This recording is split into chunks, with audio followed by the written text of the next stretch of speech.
Hey everyone, Arsenal fan circle here. It is the Thursday night forum. Sam, we come here punching and fighting. Yep. Thanks for joining, Sam. As always, always appreciate the effort that you take. What is it there now? 2 o'clock almost. 2:47 There you go. a.m. No, it's Great. fine. I mean, it's a pleasure to be on. It's good to be with you guys. We share our woes and our tribulations together. So yes, it's going to be good this Yep. one though. This is going to be a good one. And you know what? Just want to thank you personally, Sam and Alonso, for being here the whole season. This is just the beginning, hopefully, and we're going to go through the summer here and gun it into the next season. And Mikel Arteta is going to figure everything out, and it'll just be brilliant. So we'll see what happens, right? Alonso, same to you. Thanks for joining throughout the season. It's not been an easy one, but I know the viewers appreciate our efforts. Yeah, I mean, it's been a great year as far as podcasting. I think that we, as a football club, supporters want our club to do well, and we haven't had that opportunity this year. But it's been kind of a fun to go down the bad times as well, because it's not always easy being an Arsenal supporter, especially nowadays. But it's with the people in the comment section and us as fellow men have kept us afloat for so long, and it's been good to talk about chat and everything else. So thanks to the guys in the chat room and guys and girls rather. And so Absolutely. thank you guys for everything. Yeah, listen, it's been a great season, and I second that. People in the chats are just as important as us up front here. We're just the faces in the. As you put it, Gary, I was watching the stream. You were on the other side of the glass, and I think you put that perfectly. So as I was just saying to Sam and Alonso, really appreciate everyone being part of the channel here, and we come on. It's therapy for us, and hopefully it helps everyone throughout the year. And it's been a great season here on this channel, not personally for Arsenal, but it's been a great season here for us. And I want to thank you as well, Gary. Yeah, thank you. Thank everybody in the chats. Thank you, Ray, for letting me get on here. Alonso, Sam. I know we're missing Tony and Darren and Stan and Yep. Rohan. They've all joined us for a little bit throughout the Listen, year. a quick word about Anthony. I wanted to shout out Anthony as well. He took the decision on his timeline. Sam can probably attest to this as well. It's not easy to put content together and to take the time out. It does take time out of. I appreciate all of your time that you take away from family and loved ones to come and do this with us on the channel here. But for Anthony, he's taken the decision. It was just too much for him, and he's taken the decision, Sam, to take a back seat a little bit in life, and that's important too. Yeah, I mean, I know exactly where he's coming from. I just want to say big up to Anthony. His channel was really good, and I think everyone's going to miss it for what it was, and yeah, I watched quite a few of his streams. They were always entertaining. I was on a couple myself. Had a little bit of banter with some of the other guys there. He had one of my favorite all-time streams ever. When we beat Spurs, and those two Spurs fans he had on beforehand, they were so cocky, like, oh yeah, we're gonna win. Arsenal, they're nothing. North London's white, blah blah blah, and they were just they were good sports because they did promise to come on, no matter what after the game. I mean, the next podcast after the game, and I tell you what, we just completely let them rip, and they were good sports, they took it, but it was just so funny to see their reaction. Fantastic. That's one of my favorite experiences ever. That was just so good to knock those cocky Spurs fans down into their place where they belong, But I mean, a big up to Anthony. I understand the decision completely because I myself ran a channel for a little while. It was never anything big. I think I only got up to like 200 subscribers or something like that. Anyway, it was only starting really, but you realise pretty quickly that it's quite an effort to run a channel, especially if you want to make it something, not just the run of the mill, but you want to try and do something maybe a bit different. You want the content to be meaningful, at least, entertaining, and not just the same as what everyone else is doing, because there's like 100 different Arsenal podcasts out there now. So, to not be just running the mill. And, for me, it was just like, I just couldn't feel like I was, I could put the effort in and the time in to make it something different, right? And for me, it just didn't feel right. I didn't feel I was making anything different, and so I decided, I preferred. I thought to myself, what do I prefer? What do I like doing? So I really enjoy being a guest on here, and some of the other podcasts, being on here with you guys. And I thought, I enjoy that so much more than running my own shows. I didn't really like running my own shows as much. So, it's a hobby, and you got to do what you like, right? If the hobby doesn't become enjoyable anymore, then you shouldn't do it. So yeah, big up to Anthony, and I'm sure he'll continue as a guest, like I have and many others have, and he'll probably come on here and come on other shows, and I'm sure he's welcome. And yeah, I just want to say thanks to him for his shows, and that been really good, and hope to see him soon as a guest. Hope to see him soon as a guest. It'll be great. Yeah, I think Alonso, he's taken the decision. The balance in life is very important. I think he's taken that decision to spend some more time with his family as well. If you don't have the time to really put in it as well, if you really want to make something decent, and you realize you don't really have the time to do it, because of course life comes first, right? Your family, your friends, all that comes first. And if you don't really feel like you have the time and to really make it what you want to make it, and it's not enjoyable, right? That's the key thing. If it's not enjoyable, then don't do it. Yeah, and Alonso, people have asked me, especially at this time slot here, why so late? Because I know it's the UK and it is late. It's very much more a convenience for me, because I do have, a family life, and it is a convenience. This is a good time for me in the evening. It also is designed maybe to hit some other time zones in the world. And as Sam said, you got to put into it whatever you feel right. It is a hobby for me as well, and I prefer to have more quality than quantity. So, Alonso.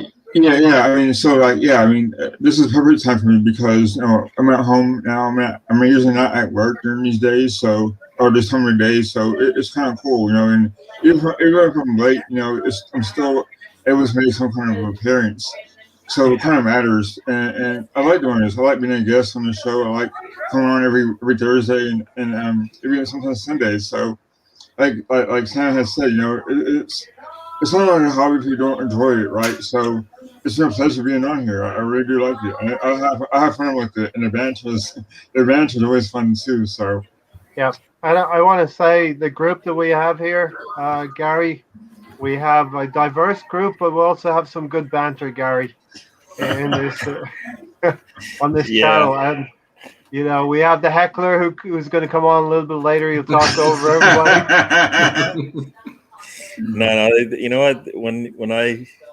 When this whole thing happened, when the shutdown happened and the world stopped, and you basically, because I was kind of doing a little bit of the YouTube thing, but just every once in a while. But when the world shut down, then it made it easy to kind of just spend all your days basically trying to get all the information you could.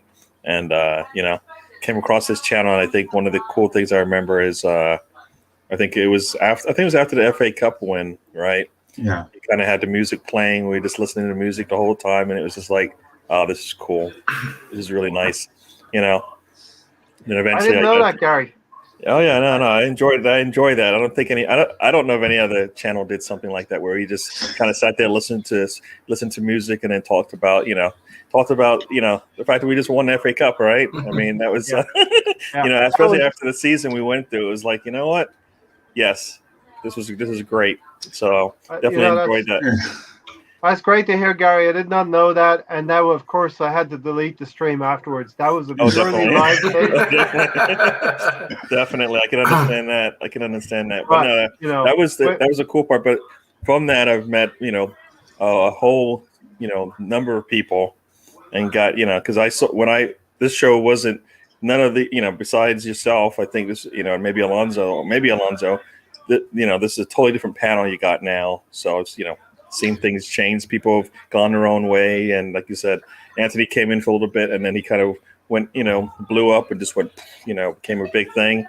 And, hopefully we see him back again because definitely enjoy talking to him. So, well, Gary, he has a contract with us. He's contractually obligated. Whenever we win a game. He didn't realize he signed it. He signed it in blood. He didn't realize it. You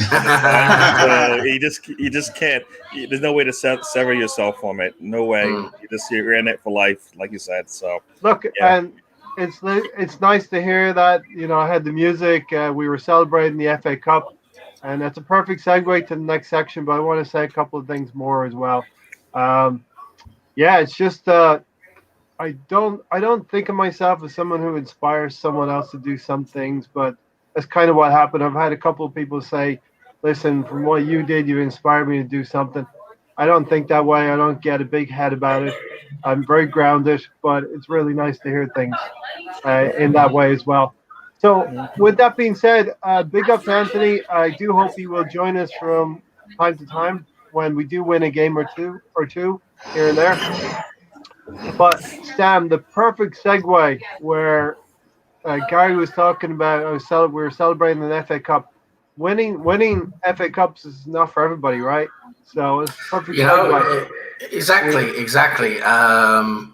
I just want to finish off very quickly before I move on. So I just want to say, that, Ray, you deserve some props as well because, hosting a channel and, it looks easy. It really does, but it's not. It's not easy because there's so much going on that you got to take care of. All the work in the the StreamYard. How everything's put together. You're setting up the topics. What we're going to discuss, and you got to actually put some work in beforehand. You can't just us. We can just just meet up here a minute before and just plump ourselves on and just start talking. You actually prepare stuff and. You got to get some props for that, and I think people need to realize that running a YouTube channel is not as easy as what it looks like. It really isn't. There's the work and time that goes into it, a lot more than just showing up as a guest. So you've done a great job with this channel. It's a channel that's been going for a long time, and it seems like a lot of people enjoy it. And may it long continue. Yeah, right. It's good fun. We enjoy ourselves. I think we've become a nice community here. It's not just us here on this channel, but we seem to be a community where we go to each other's channels and we go to the chats, and sometimes we're guests on the channels, and and it's become a real nice community. Like especially with the Arsenal fans, we go around to each other's channels, and it's just been really good. It's been especially like Gary said, since the world basically stopped. Last February, March. Last year, it's been fantastic to have that community be there, So just want to say thanks to Ray for doing this and having this, and you deserve, credit for running this channel because it is not as easy as it looks. Now keep watching my head because it's not going to get any bigger, okay? But onto the FA Cup. Yes, appreciate that, Sam. One other thing, Sam. You deserve it. Appreciate that because. I always think if we helped at least one person through this pandemic at certain times in their last 18 months, it's been well worth it, And with that, go ahead, Sam. Exactly, yeah. It's been really, really nice to get together and talk about all this all throughout. Even though the season's been crap, but we've had each other, and that's what's been really good. That's what's kept our spirits up, is talking to each other and having the laugh about it all, and Anyway, so it's been great, and let's move on, and to the FA Cup. For me, this is something I've realized, I think now lately, it's just dawned on me that I've seen that there seems to be a very big difference between the young generation now who say grew up like they were born in the late 90s, early 2000s. That generation, I don't think they have any appreciation for the FA Cup anymore because they're growing up in a time where the FA Cup isn't really a priority for teams anymore, right? You see that with the way teams line up and how they prioritize the competitions with their squad and team selection. And, it's for me, it's just such a shame because it becomes this whole, you see it with the other fans, now they're talking about, the FA Cup's not so special and blah, blah, blah, it's only the FA Cup. They all seem to worry about the league and the Champions League. That seems to be the only two trophies they actually worry about. And to me, that's just so ridiculous because the FA Cup, for anybody who's not, 20 and younger, anyone who's a bit old farts like me, and you guys might be my age as well. I'm 40 years old, and I tell you what, growing up, with the magic of the FA Cup, I grew up in, I moved over here to Norway when I was 14, but I was lucky enough to have a few years, when I was old enough to start enjoying football as a kid before I moved over here. I just remember so special the FA Cup final. It didn't matter who was playing, whether it was us. It was extra special if it was us, which I got to experience in 1993 with those, 2 magic games with the replay and everything. But even if it was 2 other teams, it was special. It was the FA Cup. It was a special day, and it started in BBC started their coverage in the early morning. It was, all day it went on with all different coverage about what's going on. And that was the magic of the FA Cup, and it still is. And for me, that magic, it hasn't gone for me. And I just think it's such a shame that for the younger kids now that magic is not there. They don't seem to value the FA Cup or see what it means. It's the oldest domestic football trophy in the world. It involves the most teams, domestic teams. Do you know they start? Did you guys know this? Alonso and Gary, right? Yeah. Do you guys know? Ray might know this, but do you guys know that the qualification, the preliminary qualification for the FA Cup starts in July? It starts in July. I didn't know. All the smaller teams, the non-league teams, right? They're outside the league system. They go through preliminary qualification rounds, and then they get to play some of the lower league teams in the actual league. And that's when the first qualification round starts in like August, September. And then, then the first round starts. And then, as you know, the Premier League teams don't go into it until the 3rd round, which comes in January. And, but the cup actually started in July. That's how many teams are involved in this. That's what's involved in this cup, and all of that's just people, it's just gone, all that the appreciation for that and everything, it's just gone. It's such a shame. And like you said, Ray, it's not for everyone winning the FA Cup. It's, you normally have to go through some big games, and then the actual FA Cup final itself, which used to be at the old Wembley, which is, an absolute cathedral of a stadium. That was just such a huge thing to actually play at Wembley. And even now the new Wembley is nice, but the old Wembley had that real nostalgia about it, how special that stadium was, and that meant something in itself, just walking out on there playing there, and so I just want to say, for me, the FA Cup, it still means a lot. It's still a major trophy. It should have a lot more recognition and appreciation than what it gets.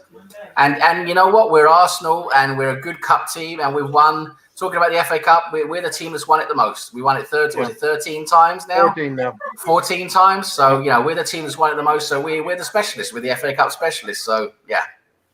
Yeah, and just to open that out further, Gary, Arsenal went ahead and won the FA Cup last season. Now, we did have the issue this season with Arteta of disrespecting the cup. On my birthday, of all things, I wanted to win against Southampton.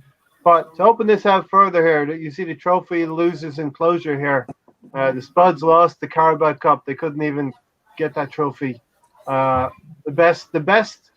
They're in the best window of the team of their existence that they ever will. They're not going to get any trophies in this time of supposedly their best team. Kane and Son probably going to go. Of course, Chelsea lost to Leicester in the FA Cup final as well. So we're kind of things are kind of running our way here as Arsenal fans. That it's the least worst scenario here. And let's have a little laugh at Manchester United yesterday, losing to Villarreal and Unai Emery's Villarreal. Yeah, no, I mean, like you said, I mean, there's what most teams get only 3 chances to win something, right? Some get 4, and when you get one of them, well, I guess 5 maybe if you count the little cup at the beginning of the season for the winners, right? What's that thing called again? The charity community the charity, shield. the community shield or whatever. Shield, yeah. Yeah, The I charity mean, shield is the but I charity mean, shield. it has there's some nostalgia to it. I guess people don't. There's not a lot of money in it, right? So it's not gonna get the commercial revenue and stuff like that. So it's not a big deal for some, but it's it's opportunities to win something, right? Everybody gets an opportunity to win it. There's multiple cups plus plus the league. So like you said, I think we should try to win everything, right? If you don't try to win everything, then you're basically already cutting yourself short to start off. If you don't go out there and play every game like it's the last one, then guess what? It will be your last one eventually at some point. So I think going out there to try to play and win against everybody is probably the best thing. Like you said, the FA Cup starts long before some of the seasons start for some, or coming in. And if you look at those those teams that might make it into some of those later leagues, they played so many games to get there.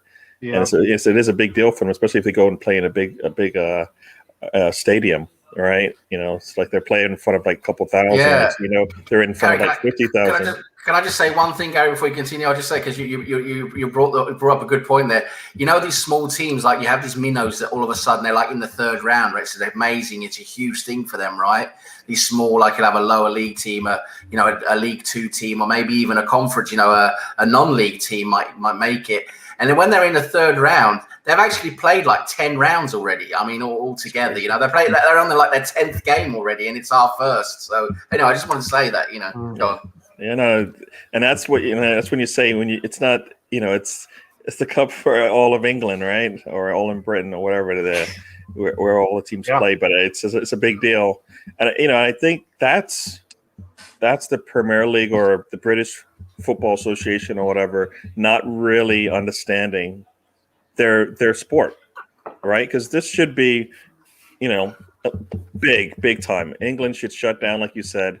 The game's on, everybody's watching it because it's a big teams came from everywhere to get here, and especially in the later rounds, like you said. So like I said, you try to win everything, and when you get chances, you never know when they're gonna when you get the perfect storm. No way did we think we were going to win anything last season, right? No way. There's no point in that season where you went, well, you know what? I think we can probably get something out of this FA Cup. No, especially when you looked at, you remember those string of games that we had to play, right? We played Liverpool and Man City all in the same week, and you're like, there's no way we're winning one of those games. Both of them. No way we're going to win one game, much less two. We really wanted to win the FA Cup game, and then you win. I think we beat Liverpool. I think in the middle of the week, and so you're like, all right, well, we got our win, and we play Man City.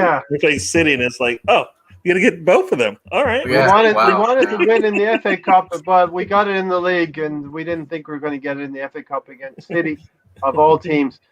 Alonso. So losers in closure. You got Chelsea in there for the FA Cup. You got the Spuds in there for the Carabao Cup. That's the best cup that they could get to a final in. And the newest entrance to the enclosure is Manchester United yesterday against Villarreal. Yeah, it was funny seeing Manchester United lose the way they did, because David De Gea got too cocky, right? And he was like, yeah, I'm going to bag this going. It didn't happen, right? And as an Arsenal fan, you always see Manchester United as that team that always gets lucky with VAR, right? Always gets penalties, everything goes their way. So it's kind of serendipitous that they lose this game, right? And seeing Spuds always lose is always a funny thing, right? It's almost as if you see the Cowboys lose, right? And it's funny, right? Sorry. No, it's not funny. But Spurs, they come in like the best team ever, right? With Gareth Bale, their savior, right? And in my opinion, Gareth Bale has always been overrated to me. So there's nothing special about him, because he's going to go back to Real Madrid, get sold, and boom, that's right. His career's ended, right? So, it's typical. And seeing Chelsea lose is also kind of funny, too, to us, too.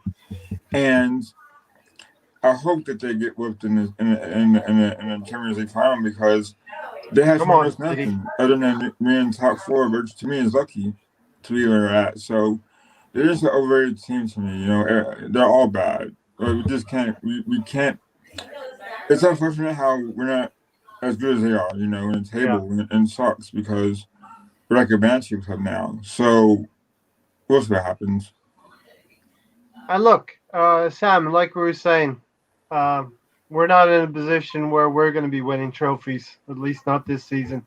Unfortunately, I put out a tweet a couple of days ago, maybe yesterday. I'm going to be annoyed if Manchester United win. I'm going to be annoyed if Villarreal win because and so it came to pass. And we're licking our wounds from not putting Saka in a left back instead of Granit.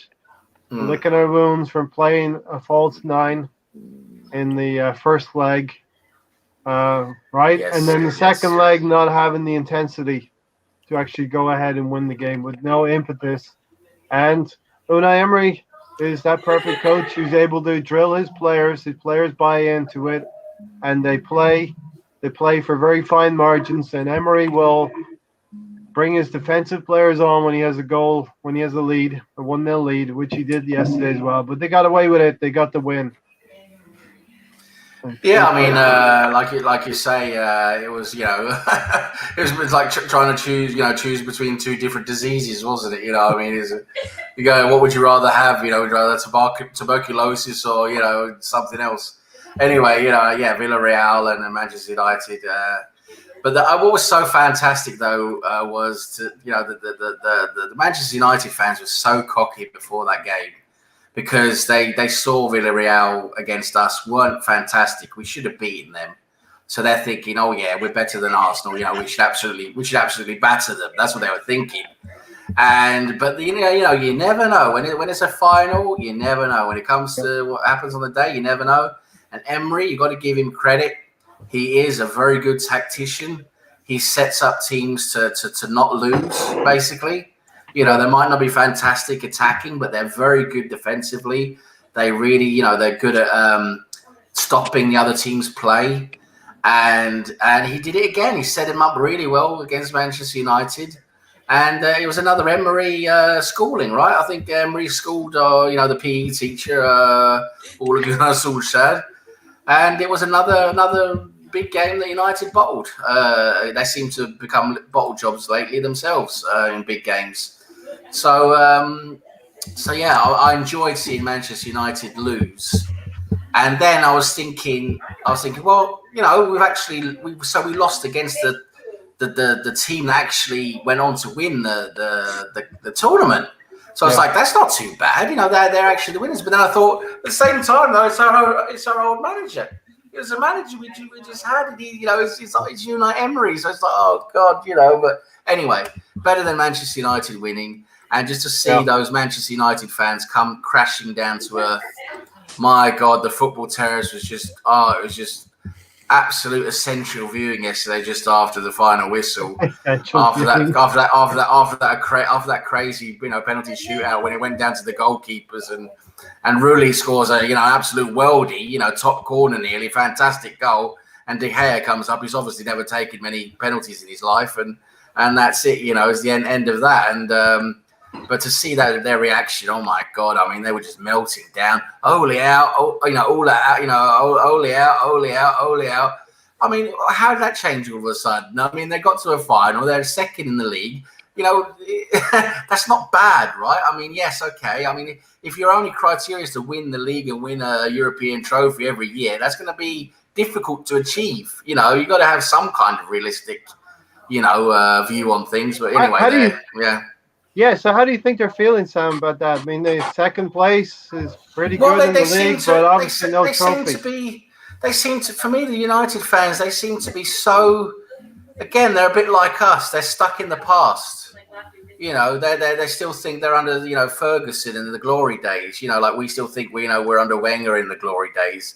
They seem to think. I mean, there's United fans who after that final, before the final, was great. Oh yeah, we're in the final, great. Oh, all those is the way you say it in Norwegian.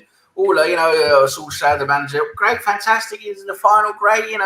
All is on the wheel, and all of that. And then as soon as they lose, all out, crap, all out. Now, fuck it, crap, Reactionary. And how realistic are it? I mean, okay. On paper, United should be winning that game against Villarreal. Yes, like we should as well. But then, on the day, Unai Emery, everything happens, and the players go out there, and the things happen differently, right?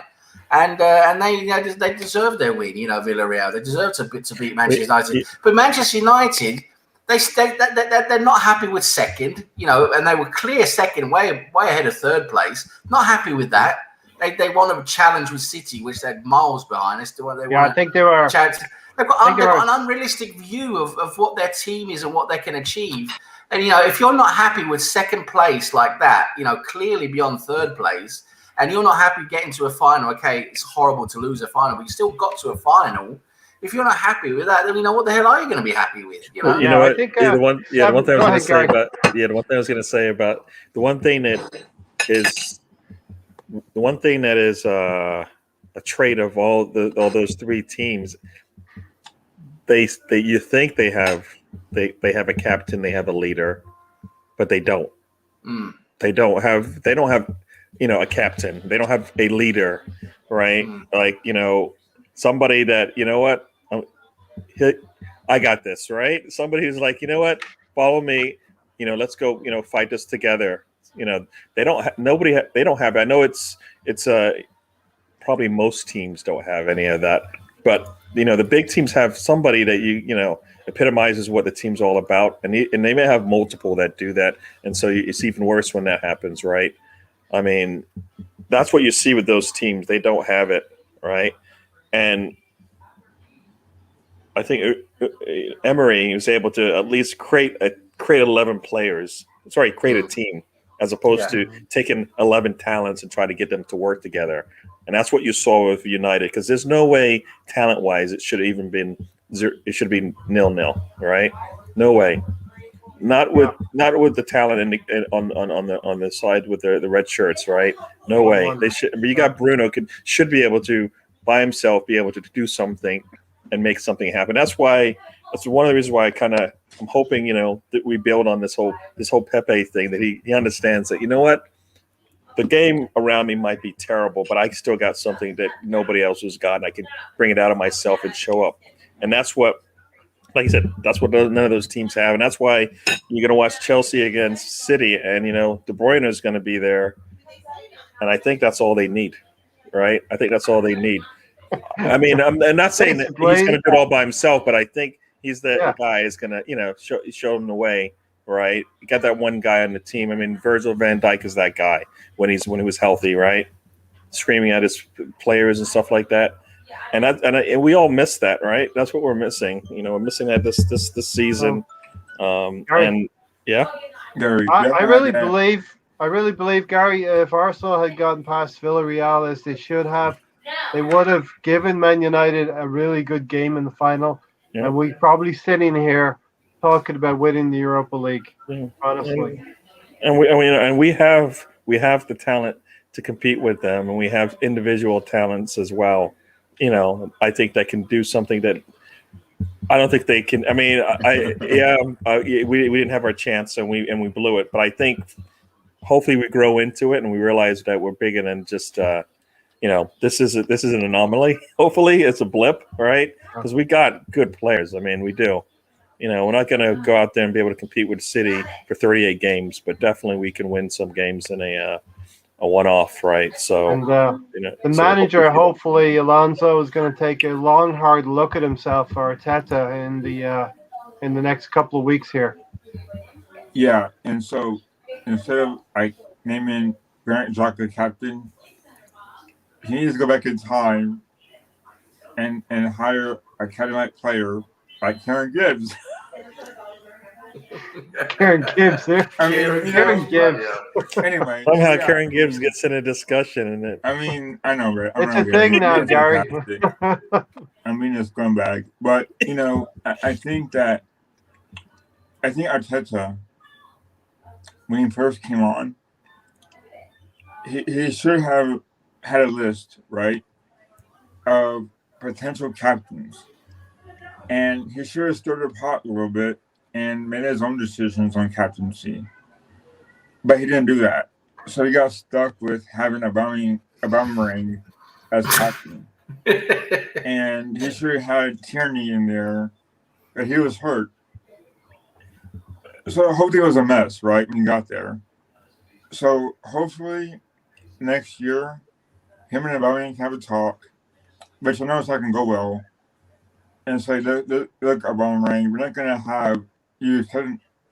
You need to give up the captaincy because obviously you can't handle that pressure, right? So give it to someone who knows the team and is fierce and is not afraid to communicate, but also not afraid to call his players when he needs to, and give it a little shout to them when he's not doing that good. So, he has to work on that. And that's one thing that he has to work on and look in the mirror at himself and say, listen, I always want to Arsenal captain, and I need to fix it. As well as other things like man management and all that stuff. So, he has to look at himself very hard this summer, Ray, and find out what kind of manager he is. And look, I don't like that we could be sitting here right now, Sam. I do not like. I support Arteta still. I'm hanging on by, 20, 25%. I do not like the fact that we could be sitting here celebrating the fact that we could be Europa League winners because clearly there was mistakes made in the semi-final, and that at the semi-final stage we were all saying, do we really want to meet Manchester United? They've just beaten Roma something crazy like 7-3 on aggregate, and we're struggling. Well, in the intervening weeks we've had Pepe step forward. We were playing well, and Manchester United turned in a turgid performance yesterday. What you got to remember is we're a cup team. That's what we essentially are. We're good at the one game that in the cup. We're good at that. That seems to be our bread and butter, really. 38 games of consistency, we can't do that. But a game here and there, when the cup comes along, we seem to be able to do quite well with that one game that comes now and again. And we should definitely. We saw we were better than Villarreal, but we shit the bed tactically through Arteta and his team selection, where he played players, and that second leg was abysmal with the performance and the effort that we've seen so many times with Arsenal this season. And we should definitely have been, if we would have done things better, if we had a different manager. I think if we had a different manager, a better, more experienced manager, we would be in the final. Would have been in the final, and it doesn't, like I always say, when you get to a final, yes, okay, it's always good to look at, okay, on paper who might be the better team, who had the better performances leading up to the final, etc., etc. But on the day, that day, you never know what's going to happen. You can have a red card, an injury, anything can happen on that day. And like you say, I think it would have been a very good game between Arsenal and United. It would have been probably another entertaining game between those two teams. And I think we'd had every chance to beat United. We've already beaten them this season, so why can't we do that? We know how to beat them, so I think we could have done it again. Yeah, definitely.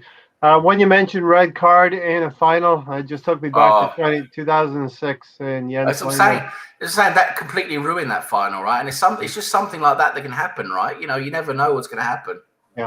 Yeah.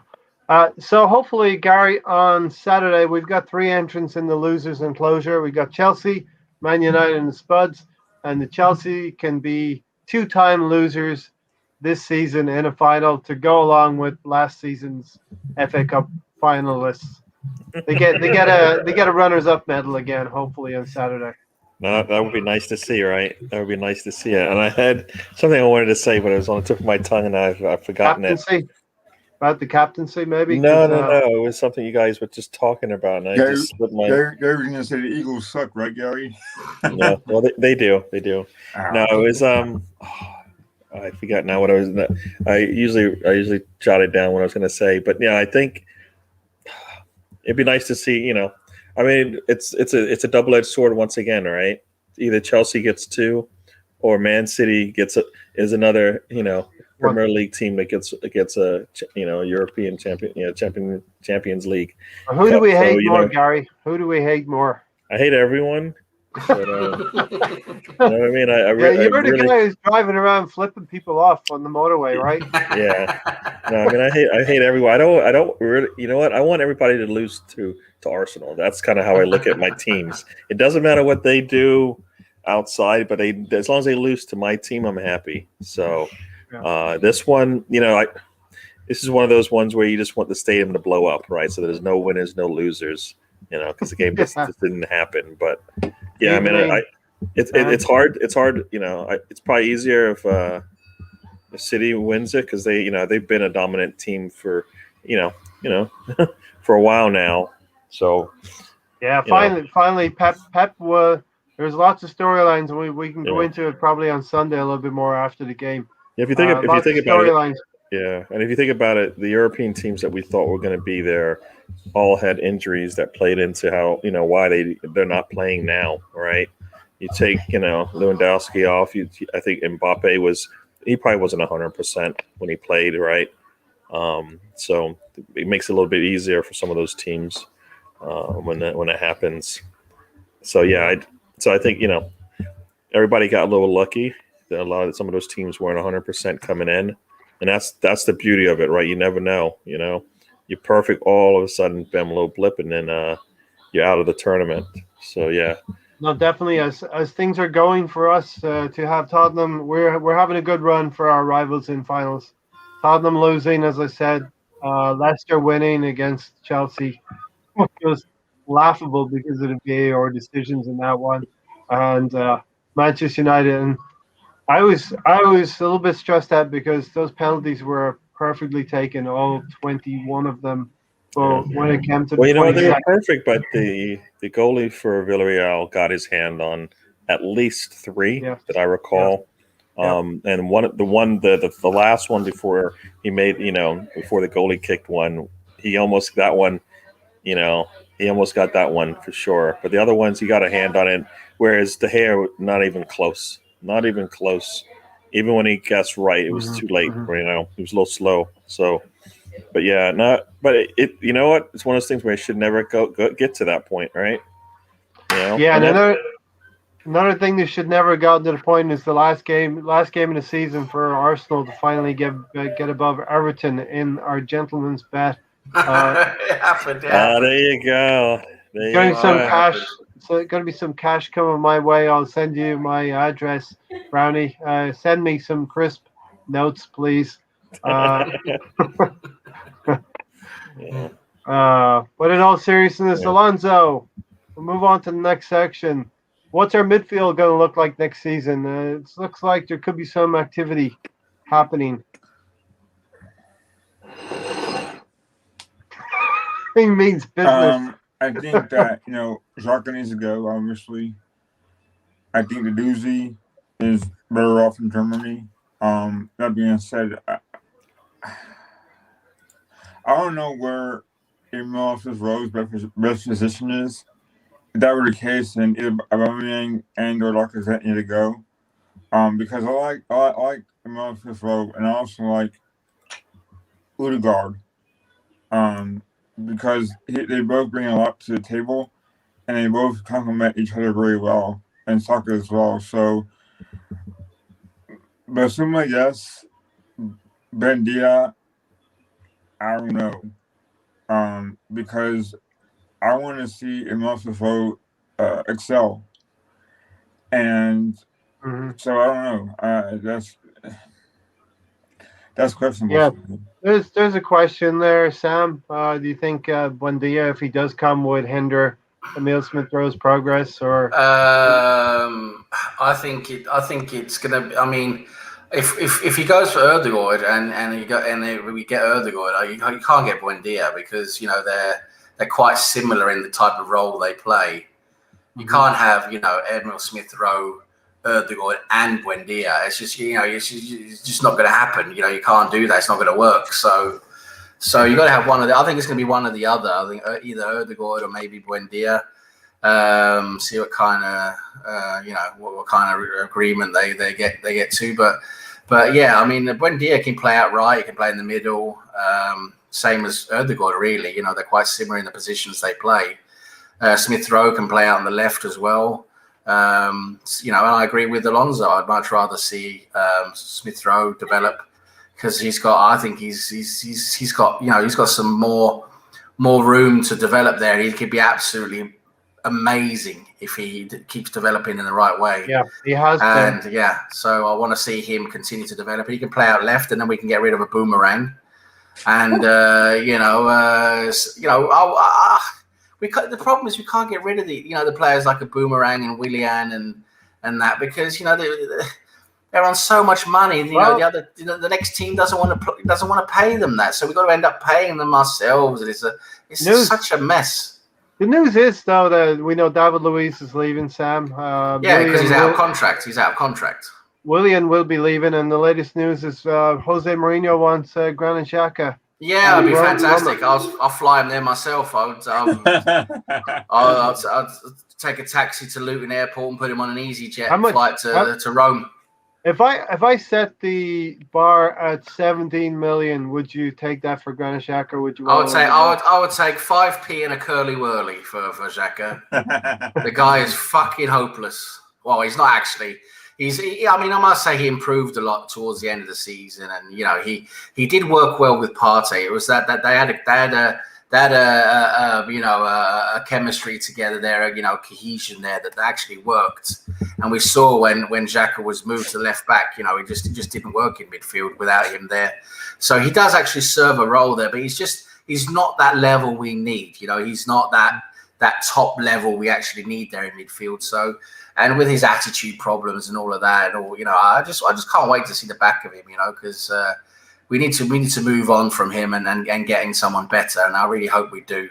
Maybe it's Basuma, maybe it's someone else. I know we're looking at other targets as well, but yeah, I mean, Granit Xhaka to Rome. Thank you very much. Goodbye. Go over to Mourinho. Gary, this is where we really would need Tony here because he's the treasurer in this on this channel here. Gary, I put it to you, 17 million. You want a little bit more for Granit Xhaka, or are you happy with that? No, I think it's good. Like Sam said, it doesn't really matter. I think we need to start cleaning house and change. If we're going to change the culture, we need to change the culture. They're taking losses here and there and everywhere. He's part of that culture that they want to change and get away from it. Yes, he's a solid player and they get something out of him. But I think they need to change. We need to change, and we do need extra funds. If the more we can get, the better off it will be. So 17's fine. I mean, I don't. What has he got? He's got 1 year left, right, or something like that. I think so. Yeah, I think he's got 1 year left after this season. Yeah. He's got 1 year left, right? So so I think you're not going to get much more for him, and if you can get, and these are the signs, right? They want him. Do what you can, get the players out because we need to change anyways. If not this year, next year definitely. And if somebody wants players now, and you're a year early, perfect, right? Perfect. Yeah. And and you guys are talking about Emil Rowe, and would it slow his growth? I personally right now, do you want? I don't want him to be that good next year, anyways, or in the next 2 years. And 3 years from now is when I want prime Milsworth Rowe. All right, that's what I feel like. I feel like pretty Saka, good for this 6 months. I think Saka and Milsworth Rowe, when they were at 22, 23, 3 years from now, that's when they're hitting their prime, right? We're going to burn them out. So the more you're talking about bringing players in, I don't think it will slow their growth. Maybe in a non-European season it will, but I feel like they need some time away from the field just to grow, I think, the way we are right now. I mean, if we were a top 4 team, you know what? If we were a top 4 team and we had these players, we wouldn't be scrambling to get them on the field. No way, right? Because we had a top 4 team, right? They would just be coming in and doing what Foden did last year, and you're like, wow, I can't wait for them to get full time on the field. And you're just giggling because every time you see him, you're like, just wait till he's ready to go, right? And when he's finally ready to go, you're enjoying life and stuff. We are a mid-table team. Yeah, we're a mid-table team because we've had to rely on the young players. We don't have the experienced players have not been helping us this season. Yeah, those players. Yeah, those players. The players that we have, the Saka, Milsroof Rowe, Martinelli, they are ahead of schedule, really and truly, I believe, for a team that we want to be. Right. That's the problem. They need to go out there and find players. Some of those players that can play now that they can lean on and depend on, and meanwhile they grow their youth to where they are ready to go 38 games in the season and no problem. Right now, they were lucky to they had injuries this year, right? That's not going to change as they get better and better, right? They're going to be required to play more. They're going to play for probably the national team and play even more than they have now. So they're going to grow, and we need to slow it down. I think we do, and we need to build up the depth, so the solid depth where we can go and say, you know what, we've got 15 to 16 players that we can lean on all the time. Right now, we got like 6 or 7, right? Mm-hmm. That's all we got, and some of them are doubling up in the spots, so they can't all play. Right, unless you give them a new position, right? You got to put Saka at left back so you can bring in all the other players, and that's not what you want to do either. Because then So I think those players are ahead of schedule, and I think Arsenal needs to bring in. If they brought in those other players, I don't think they would slow them down. And worst case scenario, they're big time, and you have to sell them, right? And you're going to sell them for for a large chunk of change, right? So you don't lose. I don't think you're going to lose by bringing in the players right now the way we are, because we need the depth. We've always needed depth, and we need solid depth. We've never had that, right? Yeah, definitely, we do need depth. As Brownie said here, go get Souček and Soufal. Yeah, it's a good shout. It's a good shout. Yeah. Are they gonna come to us, Sam? I mean, they've got European football. We don't. I know it's a difficult one, isn't it? But we can offer money. We can offer money, and next season might be a different prospect if we're bringing in, some decent players. Next year could be very different for us. I think we could probably, if we wanted to, get Souček and Koufal, but I just don't think we're going for them. But I agree with Brownie; they're very good players. Souček's been a fantastic. Yeah, they are. Deep line midfielder, and Koufal's been a fantastic revelation as a right back. I wouldn't mind them two at all. Really. I just think where we are right now that West Ham are clearly ahead of us right now. Hopefully that's going to change next season because we're going to be dedicating 7 days a week to league games. Hopefully we're not going to be in Europe, so we have to definitely take advantage of that. Yeah, we should be fresh. We should be fresher for each league game, right? We should be able to give a bit more. And I think West Ham this season, I think, has been one of those. It's been like a optimal season for them, where everything's sort of really aligned up for them. And you've got to give credit to Moyes. He's done a fantastic job. He's got to take a lot of that credit as well. But I don't see the same happening next season. I don't think it's going to happen. Well, they're gonna go through kind of what we went through, right? I mean, if they have, do they have? Yeah, they're going to feel it. Do they have the depth to play a Thursday, Sunday game? Every other month or every other week. They're not going to do that. I mean, and get the same quality out of their players, because on those Sunday games, especially like a team like Arsenal, we should be able to, put a lot of pressure on these teams that are playing on that Thursday game, because we know what it's like, and hopefully Arteta's learned that. You know what? But that's the thing that also concerns me as well. Like, Souček and Koufal, can Arteta talk to those guys and get them to believe in his plan? I mean, what player? We don't believe in it. We don't believe in what he's doing. Can a player who watches that and what?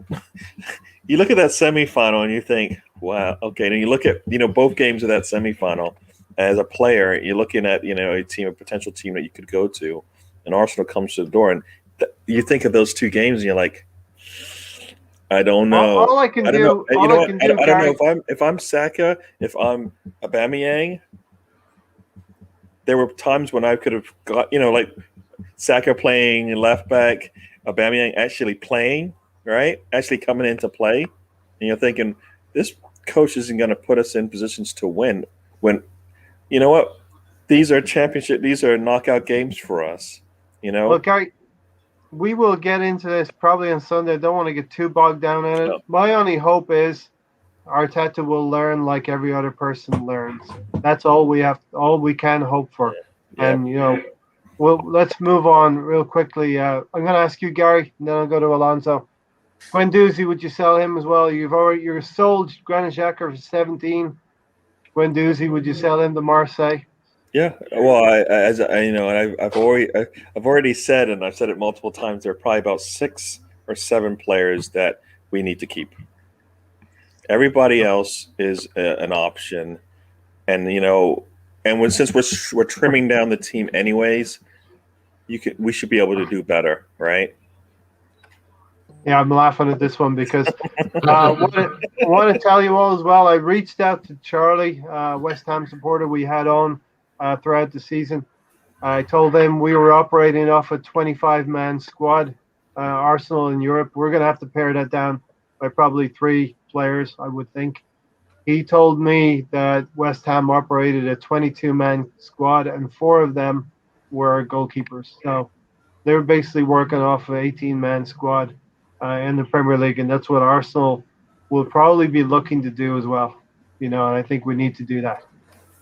No, we definitely need to do that because we're going to have to improve our quality and talent that we're bringing in, right? Yeah. And the only way we can do it, like you said, is to bring the numbers down because we need talented and we need players with the fire in them that actually want to play, right? We've got players that don't want to play, that don't want to do what needs to be done, Oh, this is also quite yeah. true here. West Ham owners would sell their grandmothers, so they're quite similarly run to Arsenal. Alonso, as Rich said here, West Ham and Leicester might struggle to finish as high as they did last season or this past year if they take Europe seriously, and that's really something we need to start taking advantage of. When we get into the podcast on Sunday, we're going to look for points that we possibly dropped throughout the season or some that we gained that we shouldn't have. And we'll see how much better we should be off on Sunday. But West Ham and Leicester are 2 teams we should be targeting to get a little bit higher up the league. Well, I mean, this season, if we had beaten Burnley twice, I mean, sure, that's 5 points. Save it for Sunday. Save that for Sunday. No, but good stuff. We're going to be trying to beat We're going to try to beat everybody we play. Ray, it doesn't really matter if it's City, if it's Liverpool. We're going to try to beat all of them. I had a little quip there. We were talking about the Europa League final, and if Tony was here right now, he'd be kicking himself if he could with his other leg, but he can't. So anyway, Alonso, Tony, hope you join us soon. We got to get into the predictions as well. Alonso, so you're not too sweet on Buendia or Bissouma. Which one was it? Buendia. Okay, so you're not too sweet on Buendia. Do you want a Bissouma in your midfield? I do because he brings a lot to what Arsenal need right now. And it showed against Arsenal this past Sunday what he could do, And we haven't had a player with much pace in that position in a while. So, I like the way how he plays. I like that he has camaraderie with Pepe and Gabriel. So, I mean, why not take a chance on him? I think that. Yeah. I think we also need to take a look at Odegaard because I want him here. I want him back because he likes London. He likes Arsenal. He's probably going to go back to Madrid. Yeah. I'll go to Sam next then after you, but go ahead. Yeah, so I mean, if we sign Buendia, it would be because of death, right? And like Sam said, if you do get Buendia, I think that he brings a lot more than just attacking midfielder. I think he can play on the right wing as well. So, but what concerns me is that what does this do to Gabriel Martinelli's future? He has to play, and I want him to play regularly. And like I said as well, like Aubameyang and Lacazette, either one have to go. because there's not enough room for Balogun and Martinelli to start every week, especially not being in Europe this time around. So there's gonna be a lot of risks that Arsenal have to take.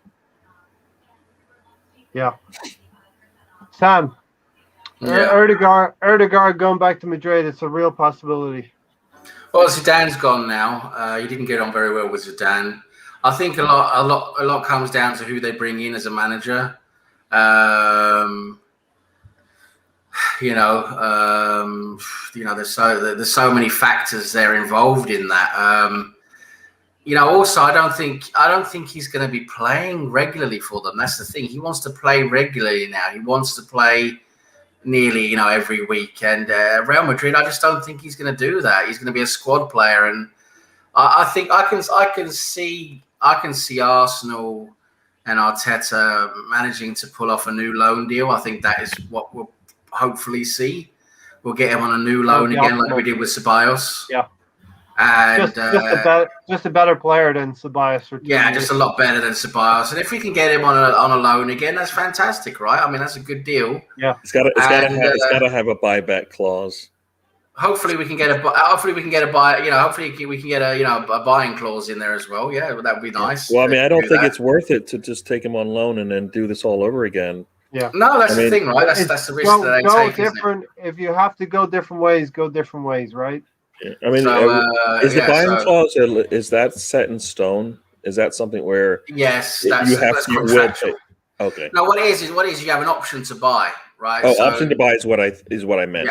You have sometimes in those loan deals you'll have an option to buy where the club that the club that's had him on loan will have the first option to buy at that set price.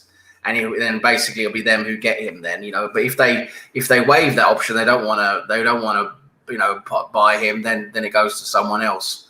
But I think what we could see Erdegaard come in on a new loan.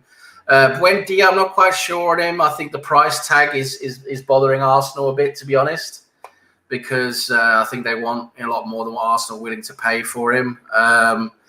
And the thing is, I agree with Gary talking about, we need to be able to rest Smith Rowe and Saka a bit more, But when you've got Erdegaard and Buendia, it's like you can't really play those two at the same time, I don't think.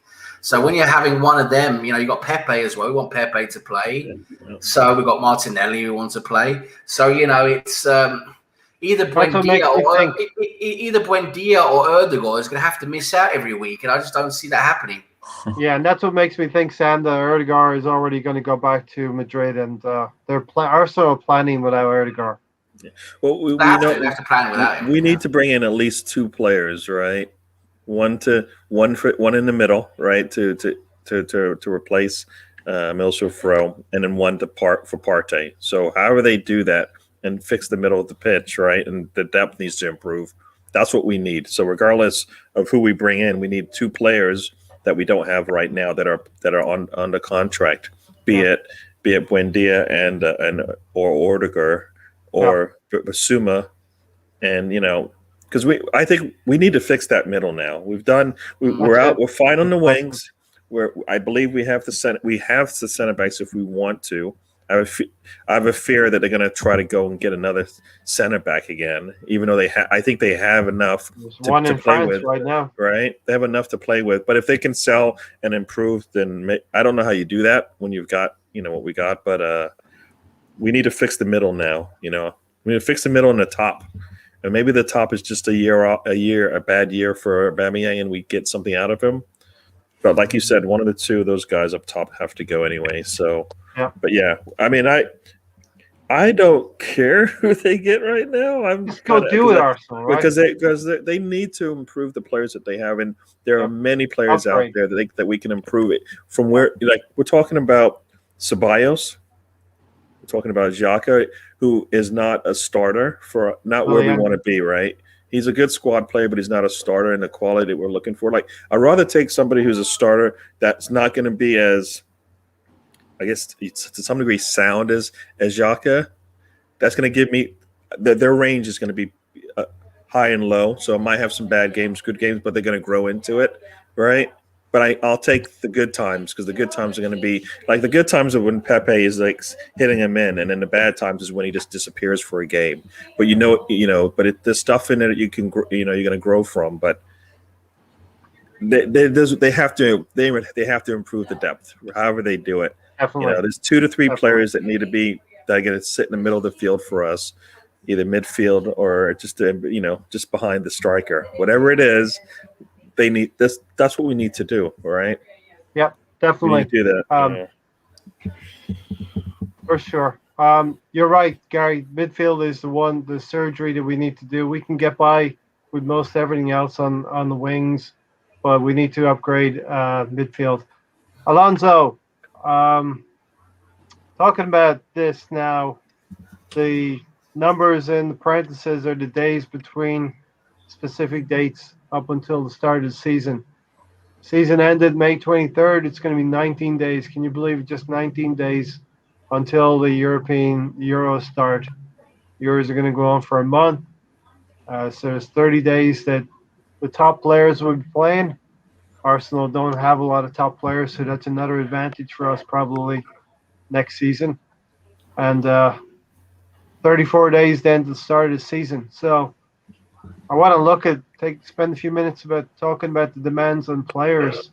It's just going to get worse and worse as the next season goes, because we're going to go through a full season, and then there's going to be a summer, and the next season will start, and then it's Qatar, and we'll have the World Cup as well.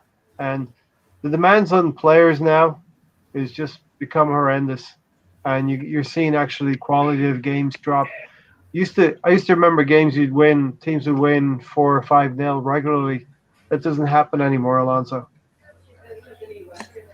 Yeah, or the competition just got better.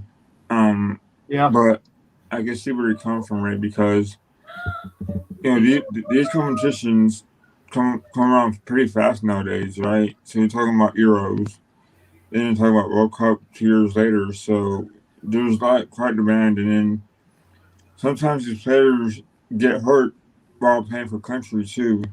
So I think that's Arsene Wenger's biggest complaint was, all his players were getting hurt while on duty. So there's no sense of there's no reasoning with that. So I remember whenever I started first supporting Arsenal, how Van Persie was always getting hurt, right? Because he was always playing on a Dutch team, and he was always the Dutch's best striker. So he was always hurt, and so yeah, I mean, it takes its toll on his players because the competition has gotten too high to where everybody's good now, So you use that motivation if you're the weaker side to play well against the better sides, in tournaments like the World Cup and Europe.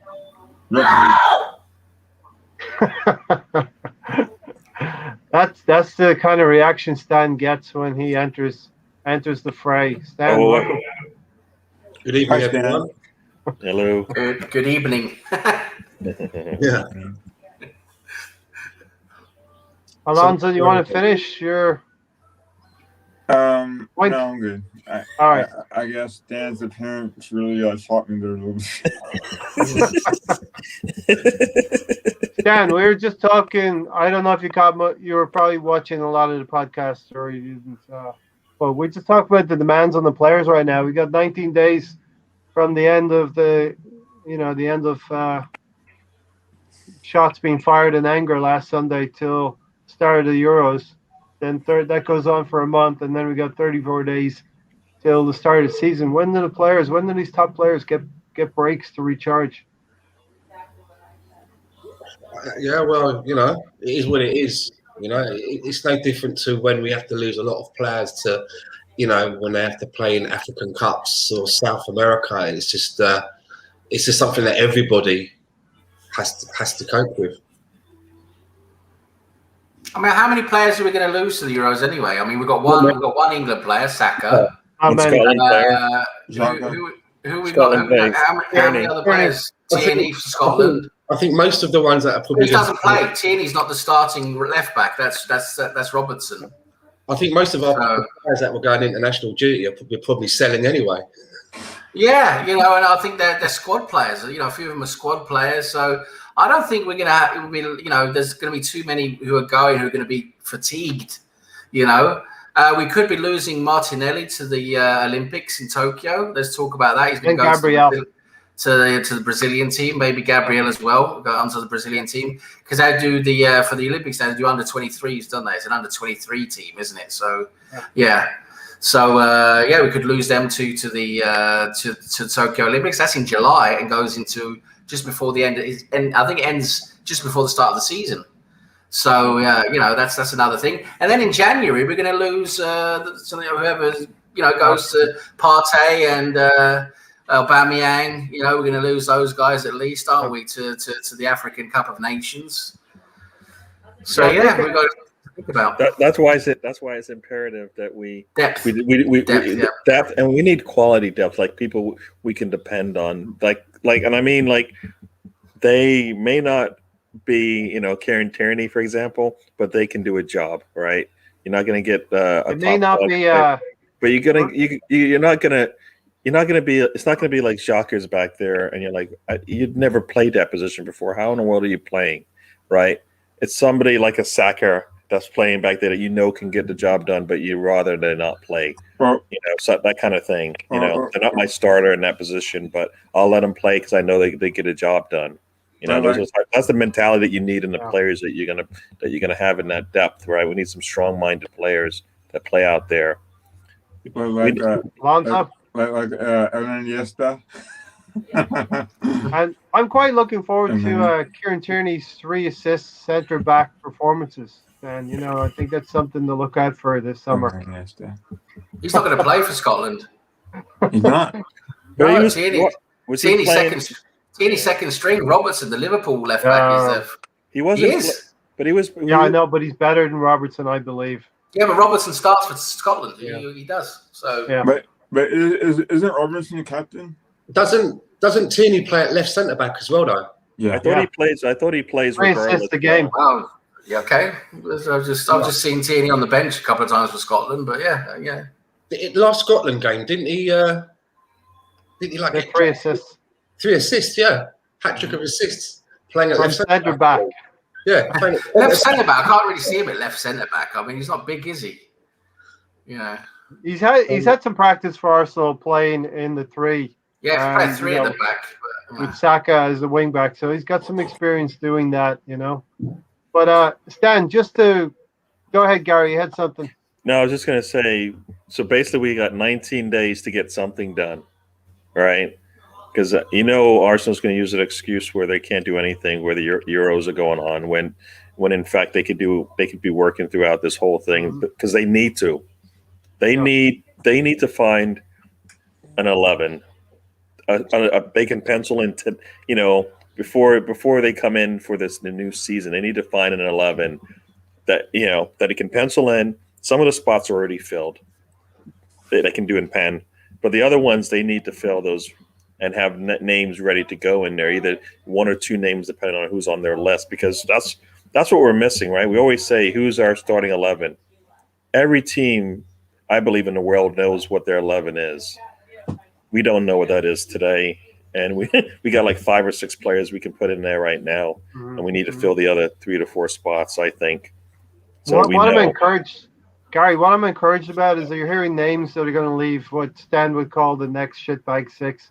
Granit Xhaka, Willian, David Luiz, Hector Bellerin. Good job, Alonso. And so there's 4 out of 6. These are the names we want to move on, and it's starting. I think it's happening, Gary. Yeah, no, they should be finishing up those deals as soon as possible. And the number, I mean, they're taking hits anyways. We're not smooth, we're not good businessmen in terms of transfer business. So they need to take whatever number they can get. At least now, if KSC supposedly is backing up the players, the team, then it shouldn't really matter, right? But they need to get players out, especially the ones that aren't part of whatever the new future is. Yeah. But like anything else, I'm fearful that nothing will happen, and it'll be Euros, and we're sitting there going, well, you know what? We got a new goalkeeper coach in the academy, and that's about all I can talk about right now. Yeah. That's This is the big move Arsenal. we've made so far. That's the big move we made. This is the Arsenal. So listen, I thought it'd be fun here to switch things around. I think Stan knows the dynamic of being a host and dishing out the questions is a little bit different to receiving them, and you've given me props for being the host all this time, and it's something I'm comfortable with. I'm going to get out of my comfort zone here a little bit because I don't know what you're going to bring to me, and so let's throw it out here to you four. I don't know if Stan has anything to throw out, but it'll start off with Sam, Gary, or Alonso. Who wants to go first? This is where you're going to bring a segment of your own to life here. Who wants to Who wants to go first? Don't be shy. I'll go first. Alonso, what have you got? So I want to talk about. I'm going to duck out for a second. I'll be right back. So take it away, Alonso. So I want to talk about the core English players like Bukayo Saka and Emile Smith-Rowe and Rob Holding and Colin Chambers, and how they kind of, I want to say, evolved, but I guess in some cases exceeded expectations, more so because of how they were brought up. We all know Saka and Emile Smith-Rowe are academy players. Chambers and Holding were once, in my opinion, the future center back pairing of Arsenal. Now, since Rob Holding and Colin Chambers have come back from injury, they haven't done great, but they haven't done bad. And I give credit to, I guess, Colin Chambers, because since he's in a new position at right back, he hasn't done bad at all. Actually, he's been pretty good for himself. So I want you guys' opinion on the English players on our club currently and how they could be better, and will it also, I guess, be more of an example to the other English players in the academy? Well, I guess I'll Go first. You go ahead. No, I mean, yeah. In terms of the English core, I think it's an interesting question. We have some very good players, like you say, Saka, Smith-Rowe, very good players. I think we have some good players coming through as well with Aziz. There's a few coming in behind there as well. There's the big jewel in our crown at the moment is Charlie Patino, currently 17 years old. I think he's going to be amazing. Just needs to develop a bit, maybe get a loan now to go out on loan. But what position do you play, Sam? I've never heard of he's midfield, box to box midfield, and he's just absolutely incredible. His passing is amazing. What's his nationality? He's English, Charlie Patino. He's got I think his family is the heritage is from I don't know where, maybe Italy or something like that. Heritage, but he's born in England. He's English. He's been playing for the England youth sides, for several years now, and he's a fantastic midfield prospect. Incredible. I've seen a few games he's played, and it's like watching. It really is. He just completely dominates that midfield, with his passing and vision, and it's really, really, really exciting to watch. And I just hope he develops, and he's going to need to go out on loan and get a bit of experience, and like the other guys have done. As we throw into Huddersfield, and so we need to send him out somewhere to get a bit of experience. But he's going to be fantastic. We have some good players coming through, and. But in terms of Holding and Chambers, I agree. I think it's a shame what happened to them with the injuries and all of that. They were looking really good before that happened. Now I think Holding, as we know, he's a bit up and down. We're not quite sure with him. I think at the moment he's just a squad player. He's a decent squad centre back. Chambers is a bit different though, because Chambers has been good. I think he's shown he's a very useful asset as right back. I don't think he's going to be our starting right back. I think we're going to still go out and buy a right back because Bellerin's got to be going. I think he's going. So we're going to go out and buy a proper, what's called proper starting right back, and Chambers can fill in behind there. And I even think Chambers is a good centre back as well. I think he's very underrated as a centre back, and so he can definitely give us a lot as well, Chambers. So. Yeah, in terms of that English core, we still do have a few English players there, the centre of the team, and we've definitely got some assets coming through as well. On that on they develop and they get into the first team, we'll see. But we do have a lot of English prospects coming through. So I think in terms of you're talking about an English core at Arsenal, I think it's still very much there if we manage to get these players through.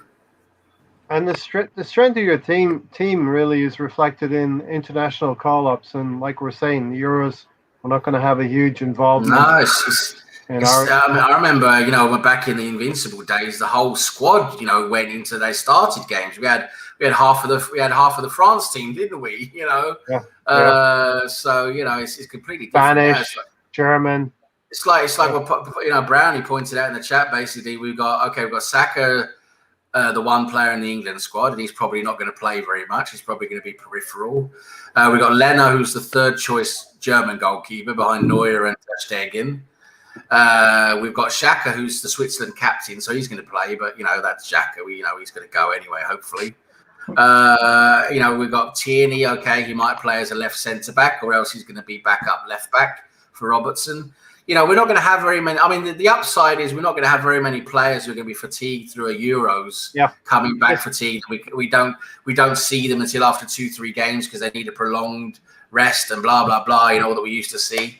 So the upside is we're going to have a quite fit and ready squad for the start of the season. And but at the same time, it's a bit of a shame, isn't it? That's the level of our squad now. We don't have all these international stars anymore, do we? No. Hopefully we do have that jump start on next season. Like you said, our international players not going to play very much in the Euros. We're out of Europe. We're not going to play but every other week on a Saturday, which is a good thing as well. Back to Saturdays at 3:00 in the afternoon, which is a good thing, hopefully. And we'll be able to get a jump start on the opposing teams. And sorry, Rob Holding was not 50 million. And, I won't apologize for that. And Callum Chambers, he's really shown himself to be a good option moving forward at the right back position. Probably one of our better options at right back right now. Who else wants to jump in with a topic?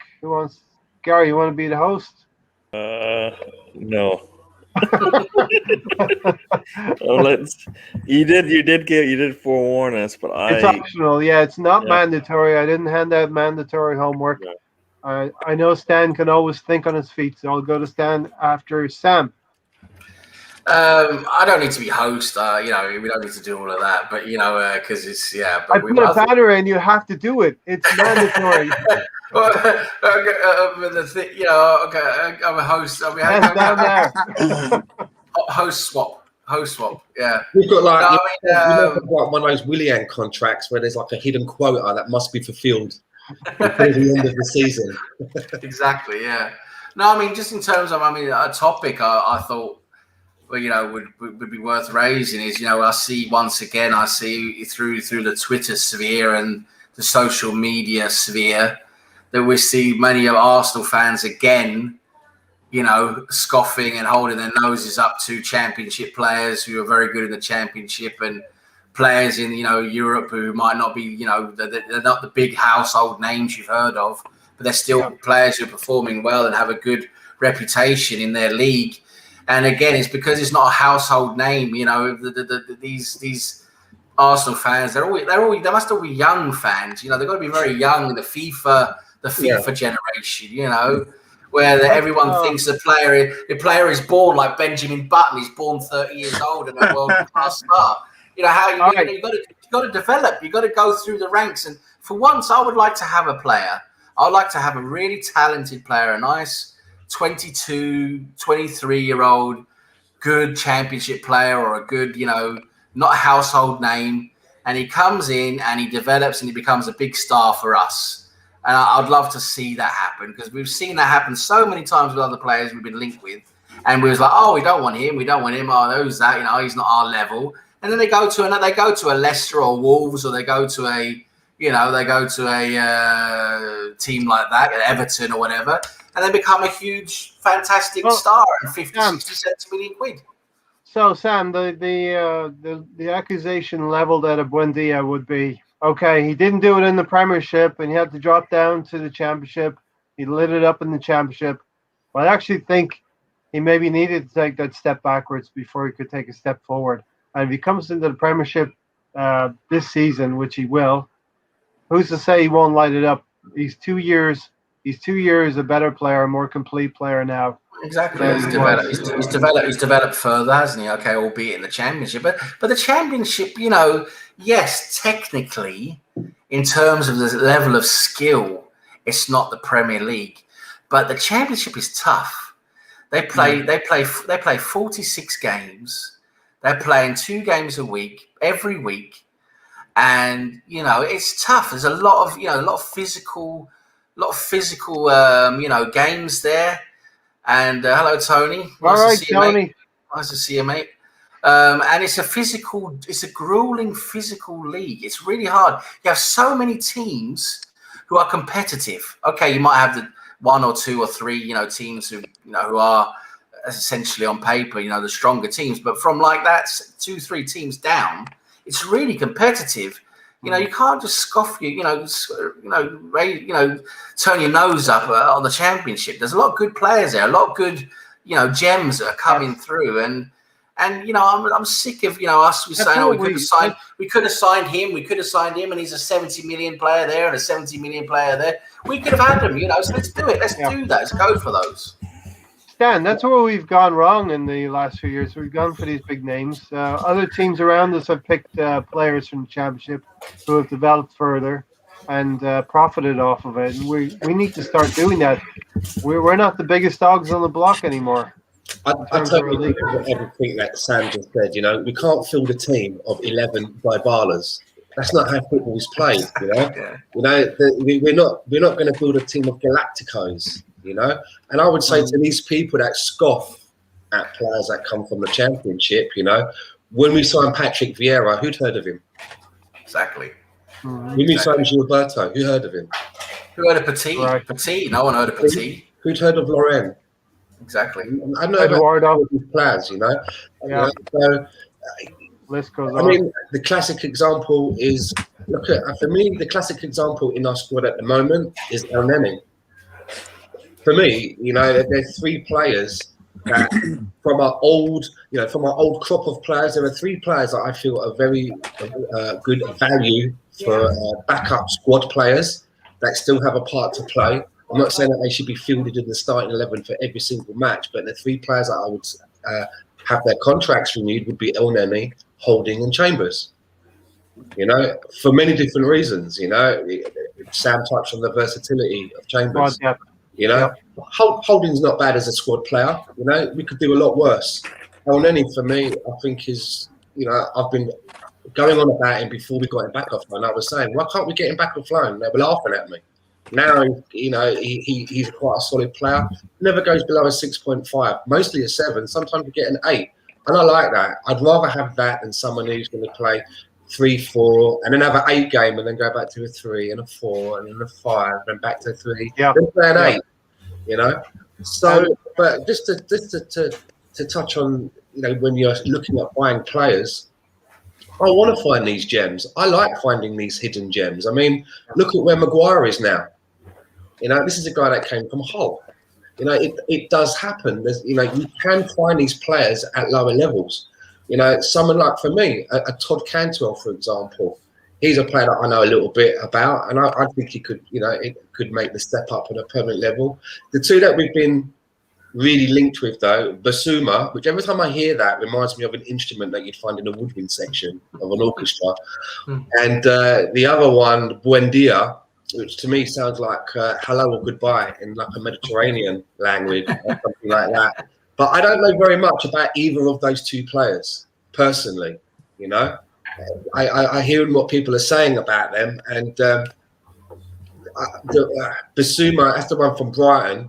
He done some good tackles, but he didn't really stand out to me. And I just think that for maybe the amount of money that he would command, why aren't we being a little bit more canny like Leicester and spending 21 million euros, which I think is maybe 19 million pounds on a player like Tomori. I keep missing out on these players. We were looking at Sionchu. He went to Leicester. We decided to go for Mustafi. We were hovering over Kante. We dillied and we dallied, and then he went to Chelsea, so we bought Xhaka. And again, you look at Leicester and you see them going in, and it looks like the deal's almost done. So they're not coming out of excuses like, well, we can't sign players because of the Euros. They're doing their business. They're putting their money down, and they've tied up Soumare. And I just want to know why Arsenal isn't doing that. And I'm just hoping that as the weeks unfold, that we're going to start making some business soon, and it's not going to get left to the last week. Yep. We're going to call it the old supermarket fucking trolley dash, supermarket sweep.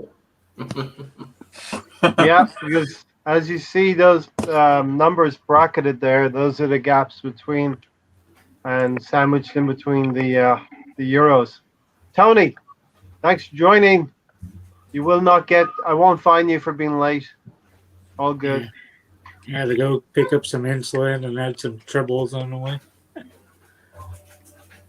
Do you want to weigh in on any of the discussion we've been having, or do you want to present a new topic? I really didn't catch enough to.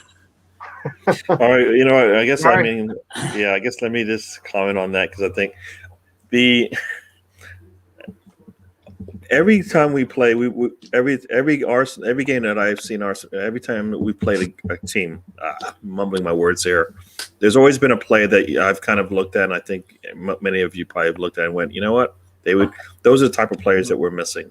Do a job for us. I think any team that we played, there's maybe not in the Europa League in the group stages, but definitely in in the league that we played, that there's been at least one player that you can look at and go, you know what, they would be perfect for Arsenal, because either they have that energy, the talent, that would fit in. That's what we're lacking. Mentality. Yeah. So the problem with all of this, right? The problem with all of this is the people making those decisions. They barely trust the things that they're doing now. So now we're trying to ask them to also go out there and find players that, fit their requirements. That's all it is. It's got to be whatever Arteta wants, right? I need a certain player that fits this particular skill set. Go get it. Go get them, right? I don't think they trust themselves that they think they have to get a popular name. They don't, right? They don't. I mean, Gabriel didn't come. Where did Gabriel come from, right? And that's the problem, is that they've kind of sabotaged themselves, right? With the process that got some of these players in, they've kind of let those people go, right? And now there's no, I was listening to a show, and they were talking about Basuma, and they're like, no way, get Basuma, because guess what? He's going to cost 30, 40 mil. Go get somebody for 20 mil, right?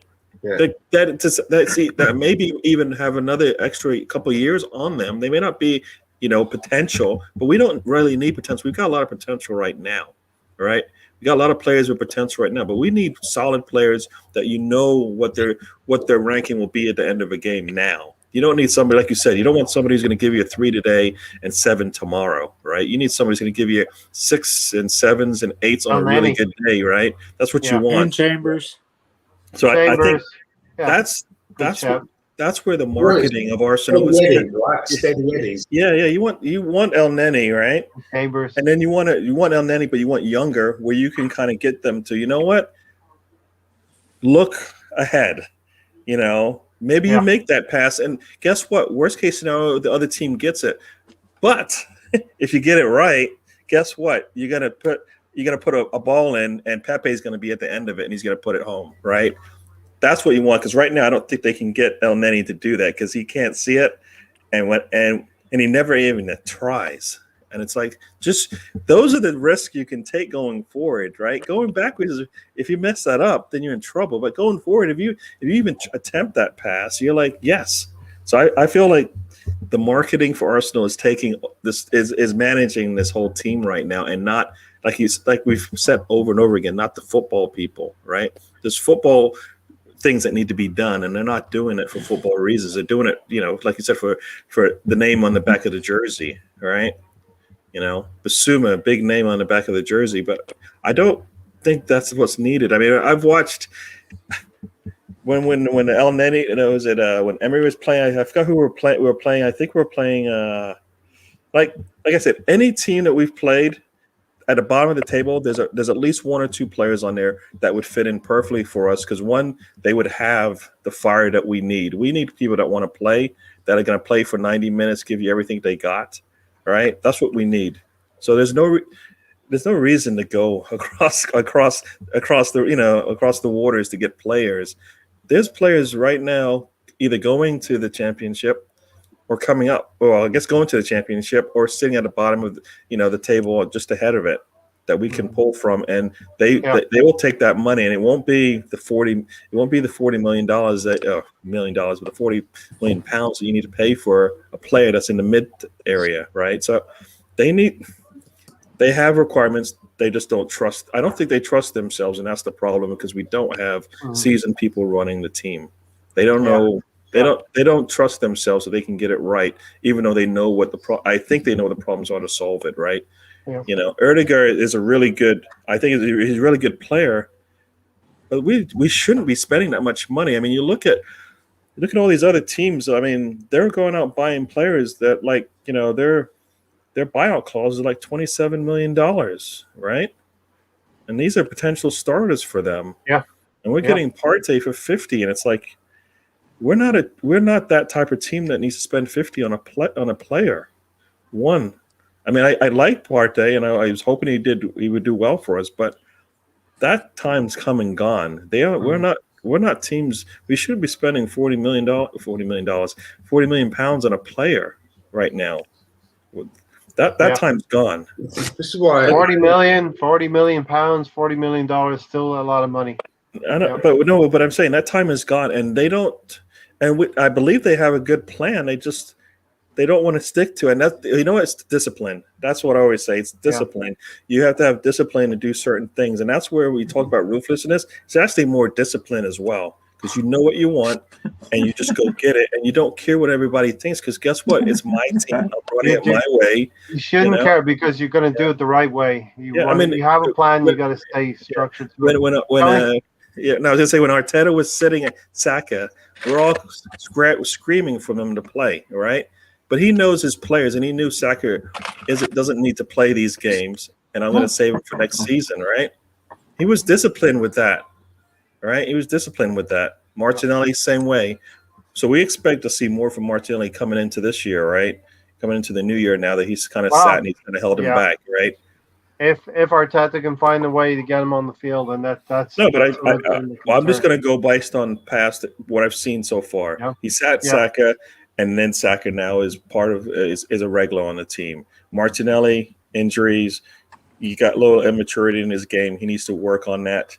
He'll get more playing time. Hopefully, this time, the end of next season, we're sitting there going, Martinelli, either they don't have a spot for him because we got too many players, or he's part of the regulars and he's just going to build on it, and he's going to go away and come back, and we know where he's going to sit, right? The problem is that we have so many players in that same area, right? We might have some overlap. So what do we do?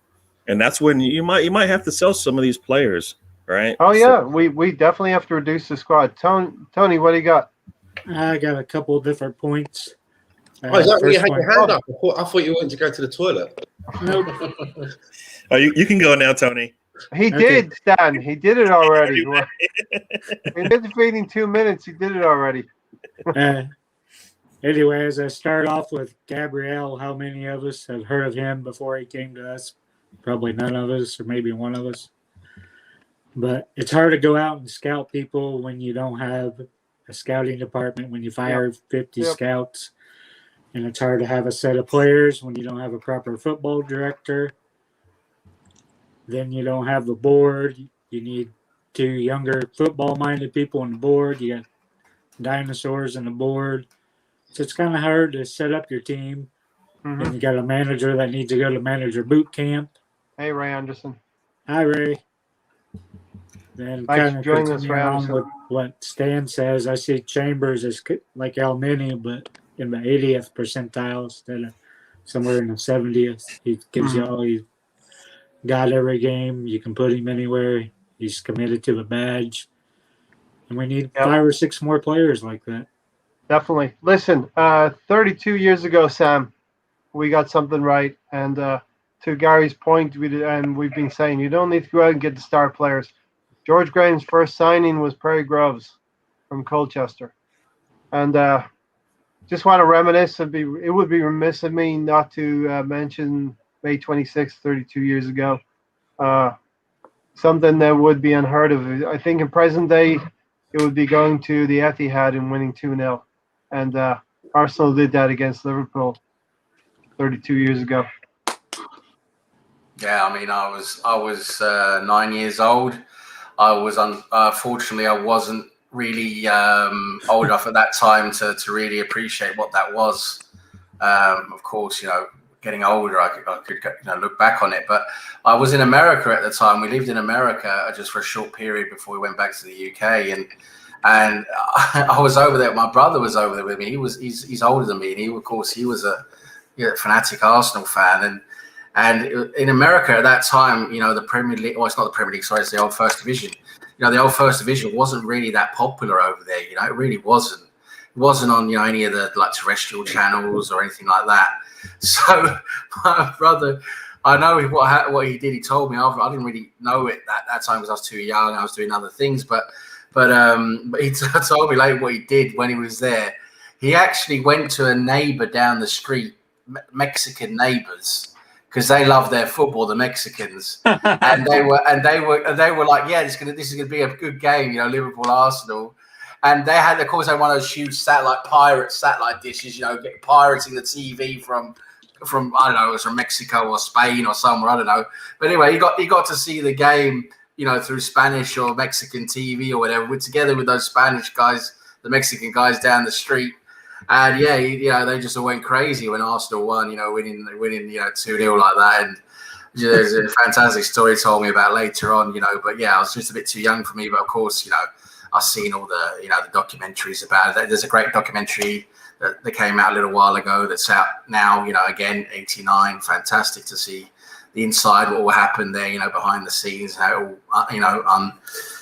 what all came about, with George Graham, what George Graham did, and the players and all that. Fantastic. Yeah, I mean, it's got to be the greatest in English football. It's got to be the greatest, end of the season ever. Like you say, to go to Liverpool, that was a fortress. Anfield was a fortress at the time. They're a great team, and to have to win by 2 clear goals to win the league, because nobody ever thought it was going to happen, and we did. We managed to do it.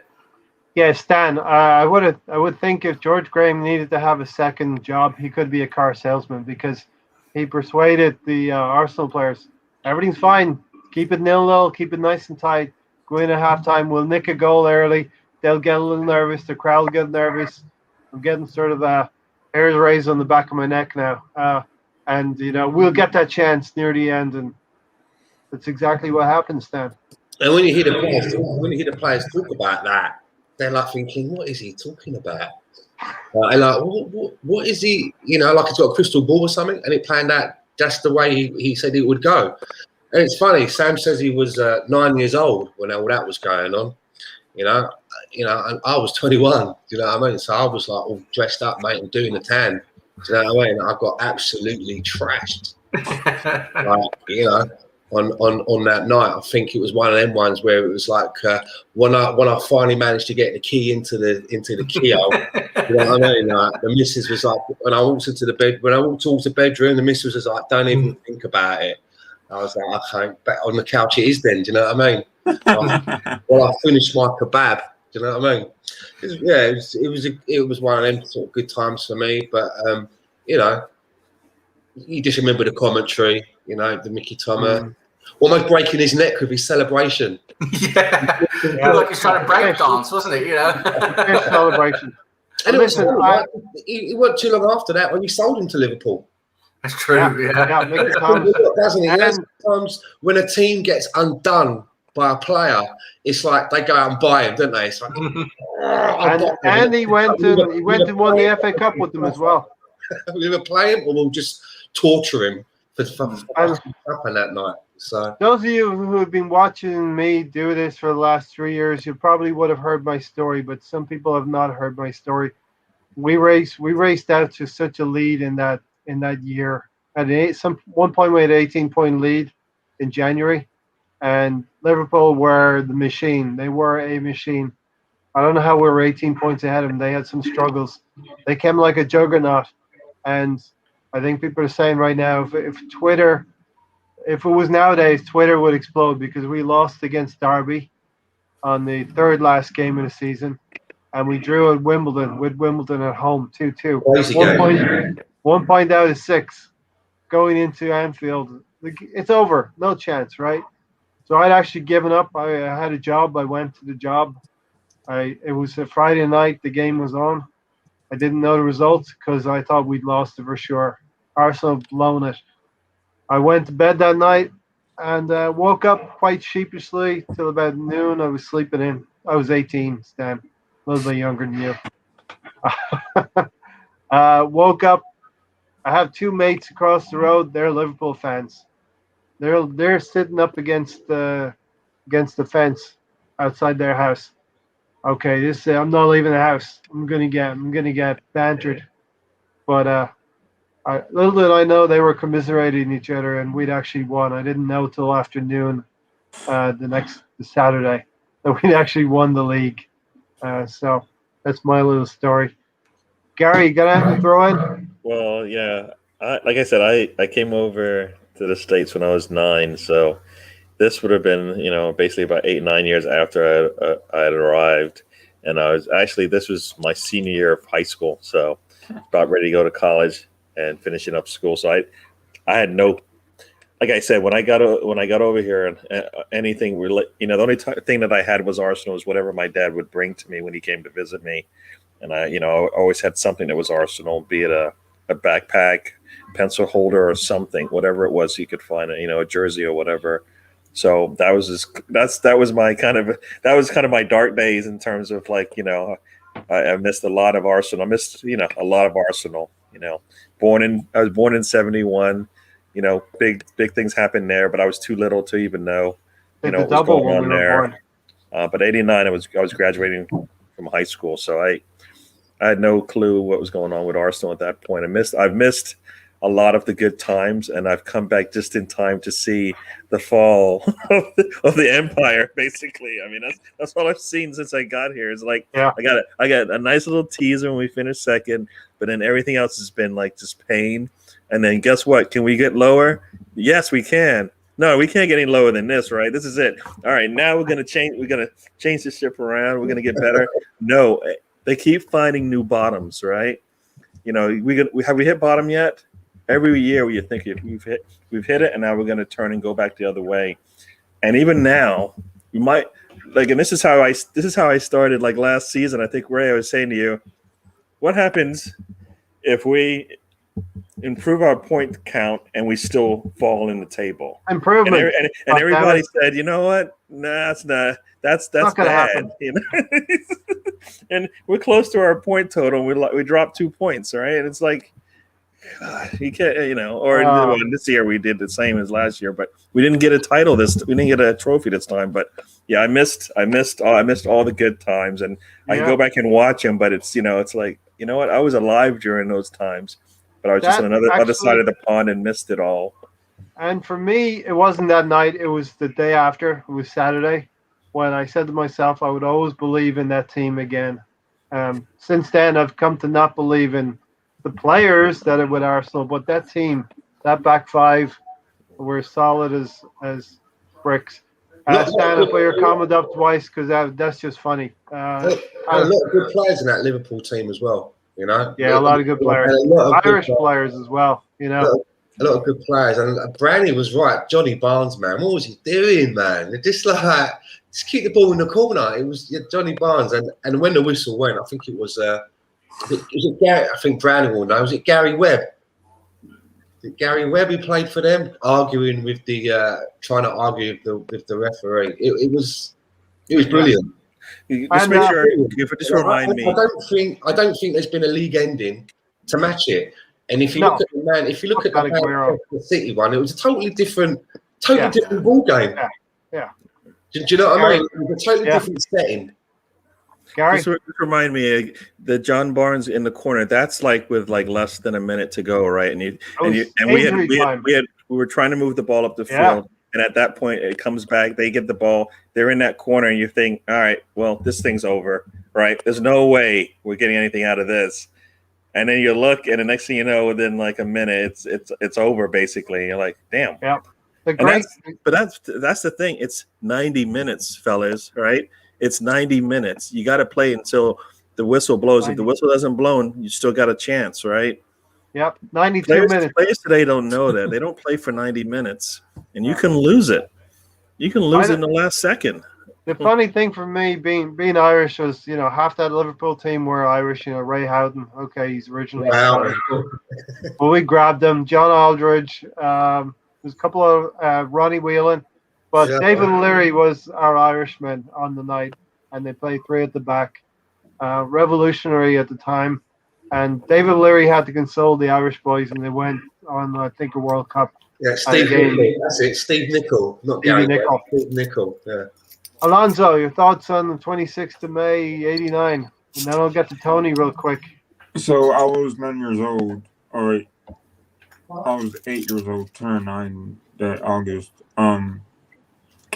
But, I wasn't an Arsenal fan at that time, unfortunately. I was doing some other crap, maybe Boy Scouts, Cub Scout stuff, and watching the Eagles and all that, and the Phillies. It would be the equivalent, Alonso, of us going to Manchester City or even Liverpool again and winning 2-0. But watching the film, like Sam said, it was just the overall building of that team, right? You had Lee Dixon, Nigel Winterborn, Tony Adams, Steve Bold. And you had a machine in the making, or a Liverpool machine, right? And you had the part in the film which, Ian Wright got emotional talking about Rocky Clark or Rockcastle, kind of symbolizes the character of that team, right? And they're like a family. And to where now there's not that feel, right, with Arsenal now. So you appreciate that as a fan, a newer fan, watching the '89 documentary, right, about how George Graham was a tough coach, and he wanted his team fit, and he wanted discipline, right?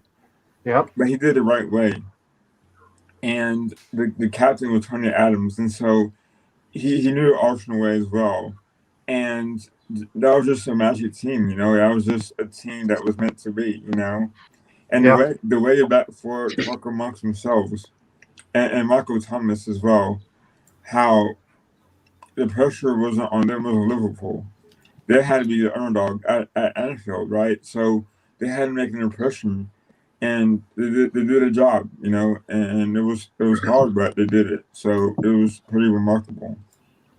And listen, what happened to Hillsborough was a terrible tragedy, but I don't think it played any part in the actual contest of Arsenal versus Liverpool in the league season. There was a sizable stoppage. If I remember right as well, didn't every Arsenal player come out with a bouquet? Yeah, with a bouquet. Yes. Yeah, a nice touch. And back in those days, you were proud of your club for having nice touches like that. We've gotten away from that in the last 5 or 6 years.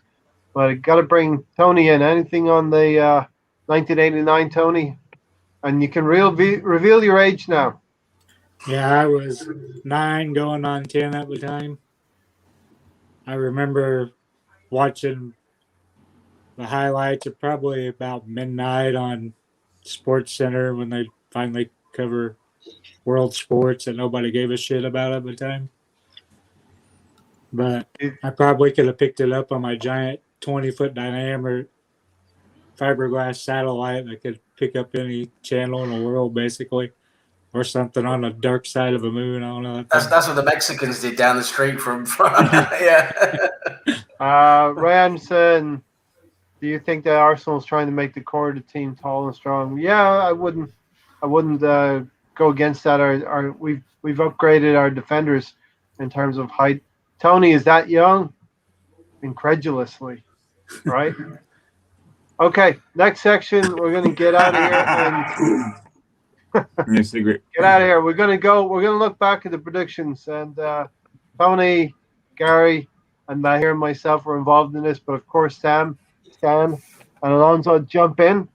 Our first prediction was who's going to win the league. Co-host Mahir got it right. He was the only one that got it right. He predicted City. Was this at the beginning? City? Did you do this at the beginning of the season? Yeah, season 3, episode 8. Actually, it wasn't exactly the beginning. 1 second, Tony. There's the heckler. He's back. Wasn't exactly the beginning, Stan, because we were waiting till Parte Chem. So it was about 7 or 8 games into the season. So you said that Mahir was the only one that chose City. Did everybody else at the time go for Liverpool then? Yeah, myself, Tony, and Gary went for Liverpool. We fell into that trap. Tony, you did.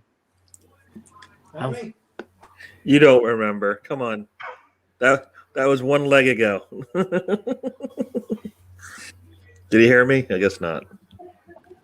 You there, Tony? I picked City. You picked City? Go back and check the tape, everyone. Go back and watch it. The views are going to go up on that. Season 3, episode 8. Check it out. Liverpool would drop about 15 points. They'd be below 80, and City would barely be above 80. I watched it back and I made notes, okay? So I'm not going to check that. You're not a very good note taker. I smell bullshit. I don't know. So whose is it though, Stan? Is it Irish? Is it Oklahoma? Oh, sounds like it's coming from the Midwest. That'd be bullshit. Yeah. I picked City. It was me, bandwagon. I guarantee you, I picked City. I bet you picked Chelsea, you liar. So, Stan, what would you have thought back there at the beginning of the season, Stan? No, I would have thought that. I mean, I've always said that, you know, when you win the league, it's a good thing. But I've always felt that if you can do back-to-backs, that's a sign of greatness. You know, a good team wins the league, a great team keeps it for the next season. And I thought Liverpool would give Man City a run for their money. And I think going back then, obviously before the injuries of Van Dijk and such, I felt that Liverpool had a chance of retaining it. I probably would have gone for Liverpool back then. Yeah. Alonso, Van Dijk's injury against Everton. And again, referees letting plays go right through. Injured Van Dijk. They had to put midfielders in their back four. Alonso. What was the question, Ray? Sorry. Liverpool had to put defenders in their back four after Van Dijk got injured. So injuries really played a big part in Liverpool's season. Yeah, it's a shame because, you know, as Liverpool, right, they're like one of the last teams besides us who don't have a lot of money, right? They're not oil money, a team. And so, you know, you appreciate whenever Liverpool win or Leicester win because they're not rich as far as oil money go, right? They don't spend a lot of money on a lot of players. So you appreciate that. So I would have wanted Liverpool to win the league again, but it just didn't work out. And it shows how important Van Dijk is to Liverpool. Yeah. And so unfortunately, and they're going to get Konate as well. Sam, this is what's called a Stewart's inquiry here. Tony Turner, he wants a Stewart's inquiry. He wants to drag me through the courts here. So Tony, nobody believes you, Tony. He was doing this with the weekly, the weekly predictions. He was doing, the upset picks. He was doing this. But when he was like, "Oh no, I actually meant to do them. I meant to say them." I guarantee you, Tony's dubbing in Man City on his audio as we fucking speak. You know what I mean? Yeah, he's hacking into that video as we speak, Stan. Tony, we gotta get through 6 other predictions. Okay, what did the video show of the Selhurst Park? Who had it written down first? Oh my God, Stan, he's never He gonna goes let back to this that. go. He goes back to that. Yeah.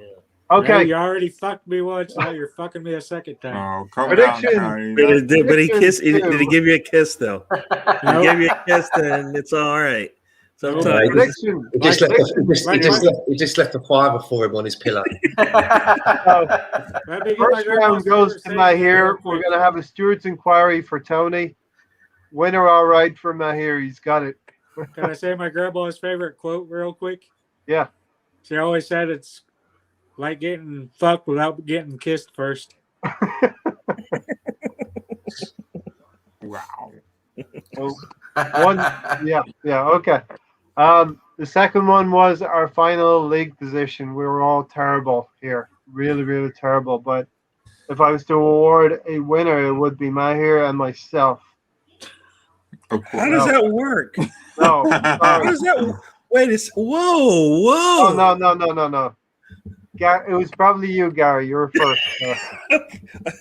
Okay, so Mahir said fourth. Tony said between fourth and fifth. I said between third I and didn't fifth. say between fourth and fifth. I said we should Oh, finish here we go fourth. again. That we could finish anywhere from fourth to 12th is what I said. But I said we should finish fourth. I think I said we could finish anywhere from first to 20th, and I think I got close. Well, also you said actually we'd said score fourth or 76 fifth, goals. and we would do quite well in the Europa League. Where's So- our 76 goals you said we'd get? Oh man, that's probably not one of their predictions, though, right? Ray? Wow. Goals scored. So I think I speak for all of us when I say we're pretty pissed off we didn't get to the Europa League final and we didn't win it against that Manchester United team. For Stan and Tony, who weren't here when we went through that. But yeah, an opportunity missed this season, definitely, for that. Okay, the third prediction was goals scored by various players. First one we'll take is Lacazette. Mahir came in with 15. Lacazette actually scored 13 Premier League games. Premier League goals. Can't wait to hear what Tony said for this one. 13. I It's can't right wait. there in black and white. Tony said 22 for Laka. Somewhat optimistic. I also This is- said he'd and this- outscore This is pre-smoke days. In the words of that fucking Liverpool owner, what are you smoking over there? Hey, he scored 3 in the first 3 Jesus. games and he got benched. And I also said he'd outscore Aubameyang. I got that part right. A bummer. So Stan, he's going to say it wasn't his fault. It was Arteta's fault for not playing him enough.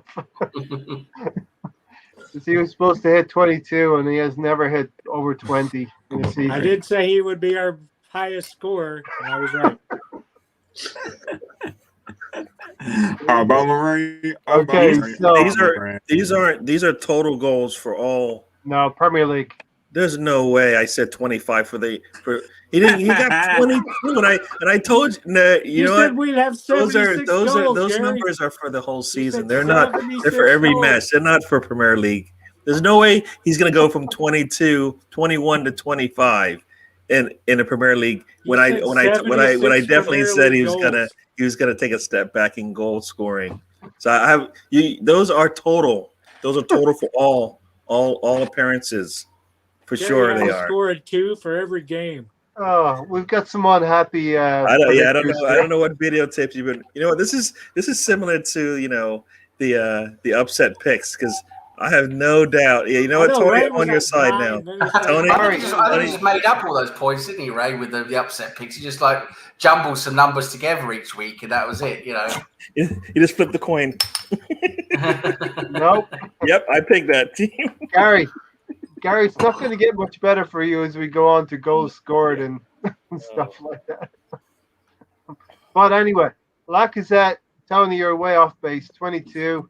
Mahir and myself win that section with Lacazette 15 each, and Gary, you were just one off. So Don't I get bonus for saying he'd be our leading scorer? No bonus for you. No. Pepe goals. Pepe actually scored 10 Premier League goals. So he had a good return in the Premier League, and we know he got 16 overall. Tony said 12. So Tony, you're the clear leader there. You got this section. I said 14. Mahir said 14, and Gary said 15. But not bad numbers for Pepe. I think he's taking a step forward. Gary, shaking your head. No, like I said, I don't. No, I don't. No. Yeah, this was No. 76 goals, Gary. That part I might have said that, but I definitely didn't say those were all Premier League goals. No way. No way. But All right, even so, let's just go through. You stole my marijuana card on that. I guess so. I think I might have. Yeah. Aubameyang, Gary said 25. There's no way. You know what? Like I said, that is a total season. That is No, not Premier League. I'm just saying. He scored 21 in one season, and I said he's going to take a step back, and I went up. Are you serious? That's what you heard on the tape? Based on his previous seasons, I mean, No, one of those figures for all of you, right? In my eyes, he was taking a step back. You know why? Because Pepe was going to improve. Just looking at all of what you've put for Aubameyang, none of those are way off of what you would expect him to get, because he has reached those numbers consistently in the Premier League. I'm not talking about other competitions. For him to get less goals than Lacazette is the anomaly. I don't think any of your scores, Mahir, Gary's with 25, Ray with 22. If anything, Tony was being a little bit lenient, a little bit. Yeah, because he wanted Lacazette to score more in his perfect scenario. Yeah. We all know what fucking basket Tony puts his eggs in. You know what I mean? But that's what I probably would have gone along with a similar score to Gary for the Premier League. Seriously, you know, it would be that's what he's supposed to be getting. He's supposed to be getting, you know, between 20 and 25. That's supposed to be his range, right? We're gonna have another Stewart's inquiry here. Yeah, you know what? Yeah, I know. You know what? Let's just cut it. My attorney will be calling you very soon. Answer the call. Rohan. Get Rohan on the case. Check the tape. Rohan will be calling. But yeah, a little bit of crack. Tony won again. Call Rohan. Yeah, Tony won again. Imagine that. Tony won 2-3. This is what happens when you let the Irish run the shop, isn't it? I mean, that's, you know. Yeah. Sure up, will you? All right. This can be no points of contention here. This is purely goals for and goals against. As you can see, goals for, Gary was feeling very optimistic with 78 goals. Arsenal actually scored 55 goals for. So closest to 60 to 55 is Tony. You know, it's funny. I'm looking at what I look, because I went through it. I went through every game, and you know what? We scored in every game. That's how ambitious I thought I was. We scored in every game. Listen, Gary, and there were at least 7 to 10 games where we didn't score one goal, and I had us scoring in every one. I defended you on the last round. No. On this one, you're on your own, man. You can talk your way out of this one. Yeah, 78 goals, Stan. He's a clear 23 goals off there. It's like Gary thinks that like Henri has re-signed for us or something. Bergkamp. Henri, Bergkamp, Van Persie, Ian Wright. Oh my gosh. I did have us losing 7 games. So yeah, we'll get there. Don't worry, we'll get there. It's in the next. Oh my gosh, 78. Yeah. You know what? Arteta. I'm just gonna say Arteta. That's it. That was Arteta. All right, Sam. Where realistically, where would you have thought we would score? How many goals we would have scored? I definitely would have thought we'd have scored more than we did. Yeah, I mean, what did we score? 55. Oh, terrible. No, this season, that's in line with statistics, right? We created the fewest clear goal scoring chances outside of the relegation teams. You know, our attack has been terrible this season. Yeah. Alonso, What do you think of that? Tony's the clear winner there with 65. Pessimism wins the day with Tony on this one, but he wouldn't say he's pessimistic, right? I wasn't too pessimistic. 65 is a good, decent 65 total. is a good one. I think Gary got a little excited. Gary was over 2 goals a game. Yeah. I got nothing. Gary stole my stash. Gary has known that this day was coming for him as the season wore on. I think I've heard it on multiple podcasts. Gary's total goal scoring, and yes, thank you, Tony, for reminding me. Okay, yeah, Mahir has been doing quite well. Tony comes in here winning this section. I'm quite proud of prediction 5 here. Goals against. We actually conceded 39 goals. I wanted us to concede less than 40. I set it at 38. And so both myself, Mahir, and Tony being one off win that section. Gary, just a few goals off again. Tony Dahmers. Gary had us winning games 4-2 and 5-3. Oh boy, yeah. Not a good section for you, Gary. We only scored 4 goals twice in my prediction, so we're not that many high scoring matches. Yeah. Ray Anderson has a question for you, Gary. When was the last time we scored 78 goals? Like. Gary.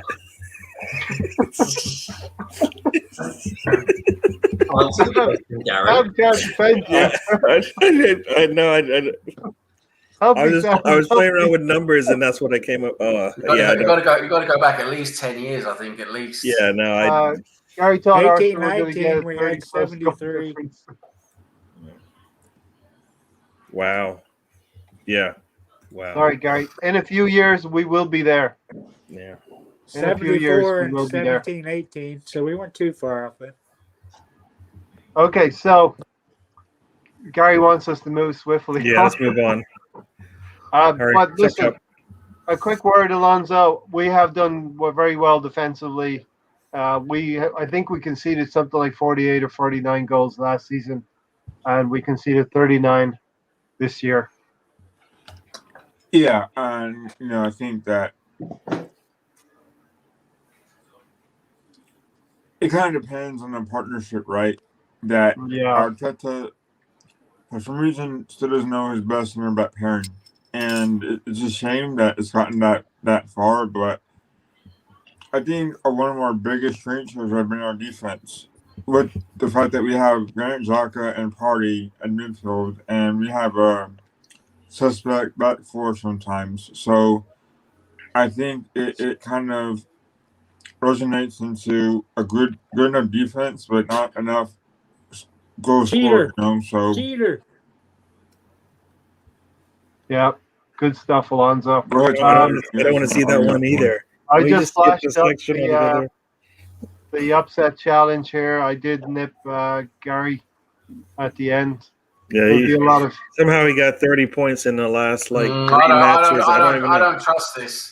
I don't trust the guy running the show. And winning. I also instituted the FA Cup competition. I won that also. So Ray, corruption here. Ray did the double this year. I'm looking for bent coppers. I'm looking for some bent coppers here. It's all gone a bit Sepp Blatter. It's all gone Pete Tong. That's what you guys learned Pete Tong today, didn't you?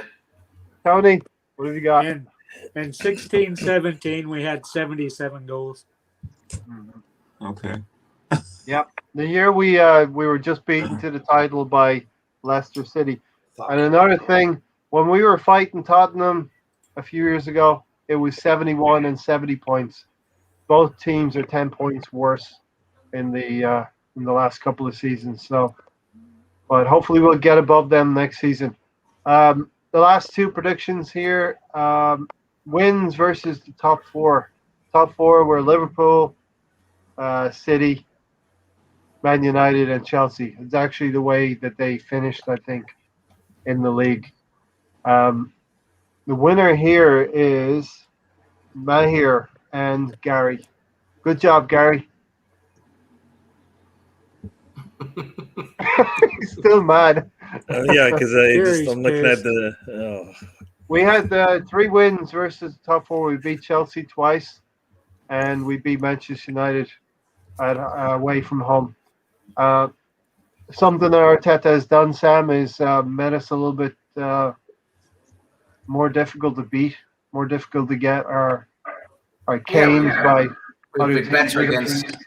We've been better against the top 6, haven't we? Our problem has been the consistency throughout the whole season with all the rest of the teams. You know, that's been our problem. Ray wants to know how did I win when Gary had such a lead? Just add in a couple of numbers. Yeah, everybody's Go binary. Yeah, and you know what? The videotape has been burned somehow. It just got lost in a fire. So there's no way to actually track what was going on from. Not true.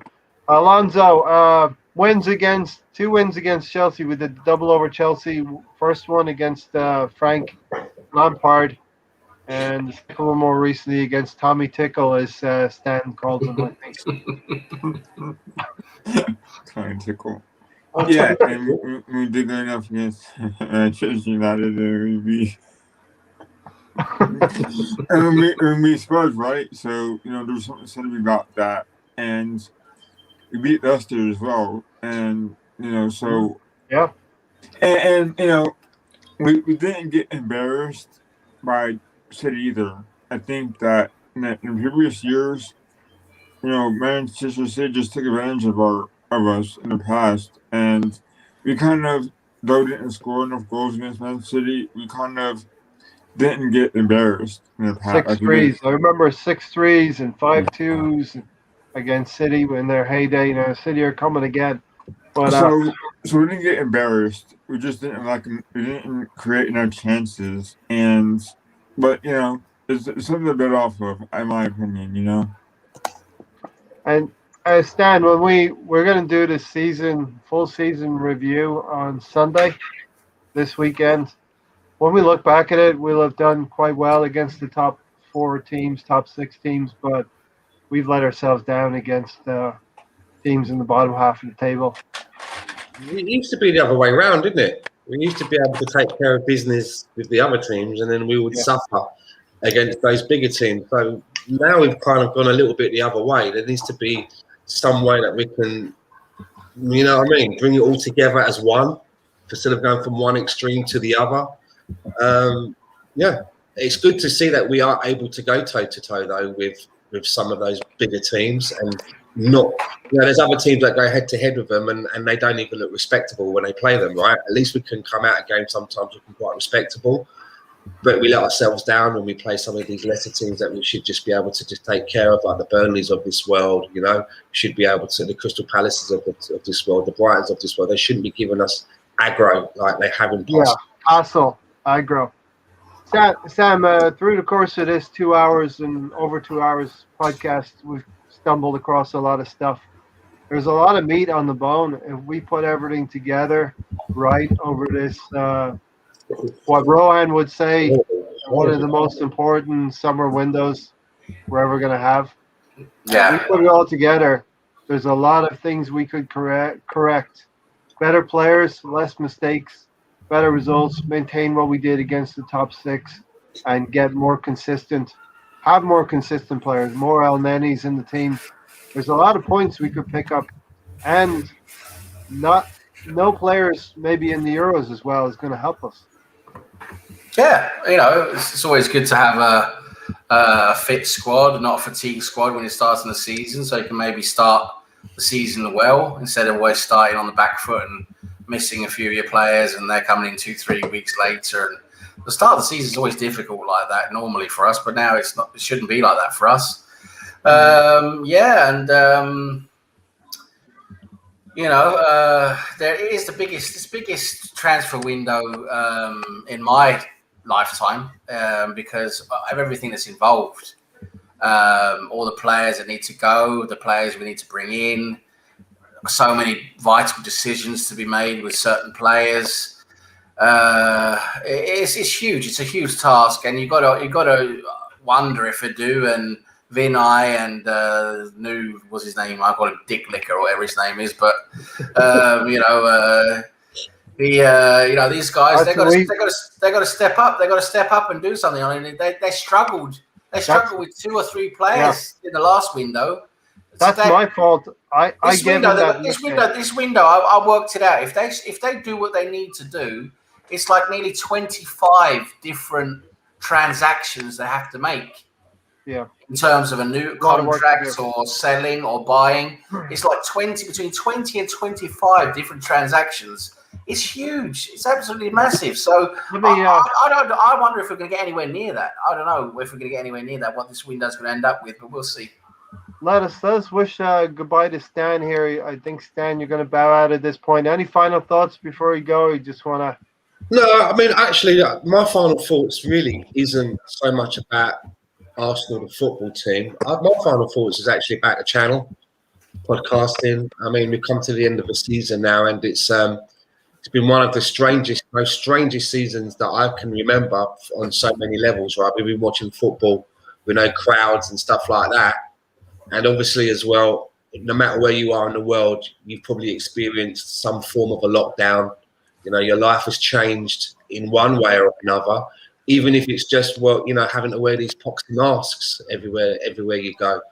But for me personally, channels like the Arsenal Fan Circle and quite a few others that I like to watch, in my spare time have really been a nice distraction from some of that. So my last words is I'd like to say thanks to everybody on the panel for this season. You guys are always here. I pop in and out when work permits. Gary, Alonso, Tony, and of course Sam and our host Ray. I'd like to say thank you for having me on, and I really look forward to next season. And maybe football will have a little bit more normalcy about it, and we'll have more shows where we're talking about wins. And I'd also like to say thanks to everybody that pops in every week in the chat box. Yeah. Same faces that are always there supporting the channel. Thank you all for helping the channel be relevant, and you always ask good questions. Always a good vibe in the chat box. So I'd just like to say thank you for everyone for this season, and see you soon. Yeah. Cheers, Dan. Cheers, Dan. It's a pleasure. Yeah. Listen, these are always nice words to hear, right? Like we said earlier, Sam, if we can help a couple of people, and we provide therapy for ourselves throughout the season when times are really bad. Gary knows, Tony knows. We were doing some really we were helping ourselves as well during those Aston Villa defeats, losing to Tottenham away from therapy. Home. Therapy indeed, Tony. But listen, heartfelt thanks to everybody who does watch, who comes back. Like Stan said, it's always nice to hear. And like I said at the beginning of the show, top of the show, Tony, maybe you didn't hear it, but from the bottom of my heart, I appreciate everything you do as well, Tony. Always part of the channel, always here. We call you the heckler now, right? You have a bit of sass about you, but I don't put both legs into it. I just put one leg into it. That's what makes it all what we are. And, we are who we are. You watch us because you like that. And if you like the channel, tell someone about it, and maybe we'll grow a little bit. Not into you growing hugely, because I think it's all about quality and not quantity. And Ray Anderson, I remember when I chatted to you in a live stream we were watching together, and when we have like-minded person to talk to, it feels a lot better. So Ray, it's great to have you here as well. But let's finish this out, Gary. Let's finish this out to the bitter end. You did well. You predicted 3 wins versus top 4. Your points tally, Gary, was 79 points. That would have got us second place. with comfort.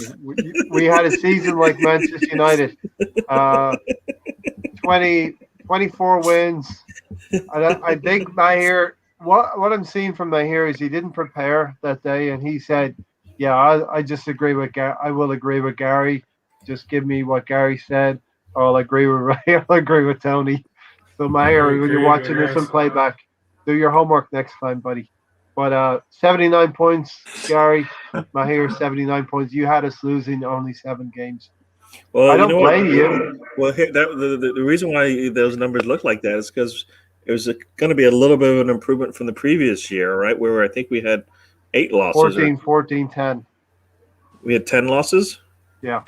10 losses. So three, less losses seemed we just won Yes. the FA Cup. We're expecting to We get a little want bit of improvement. The total points probably was definitely a stretch, right?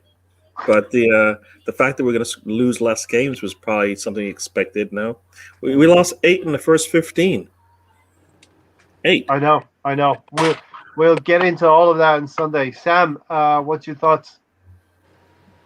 What, like on the end of the season, or what do you mean? Yeah, I mean, The point total here. What point total did you think we would hit at the beginning of the I season? definitely hope for an improvement. I hope for progress. Yeah. At the beginning of the season, I remember saying that I think 6th place. I was thinking I thought we'd at least sneak into the Europa League positions, and maybe even be a little bit higher during the season. But fall down a bit at the end maybe. But I mean, of course, the way that the season went, at least the first half was just incredibly disappointing and well below what we was expecting. I mean, thank God we had that second half of the season we did, or else we would be in the bottom half of the table, wouldn't we? So yeah, I definitely predicted a lot better than what we did. Mhm. I think most people did, really, unless you're really pessimistic.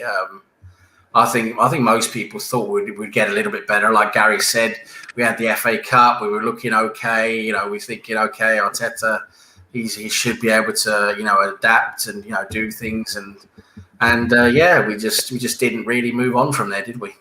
No. Tony, thanks, Sam.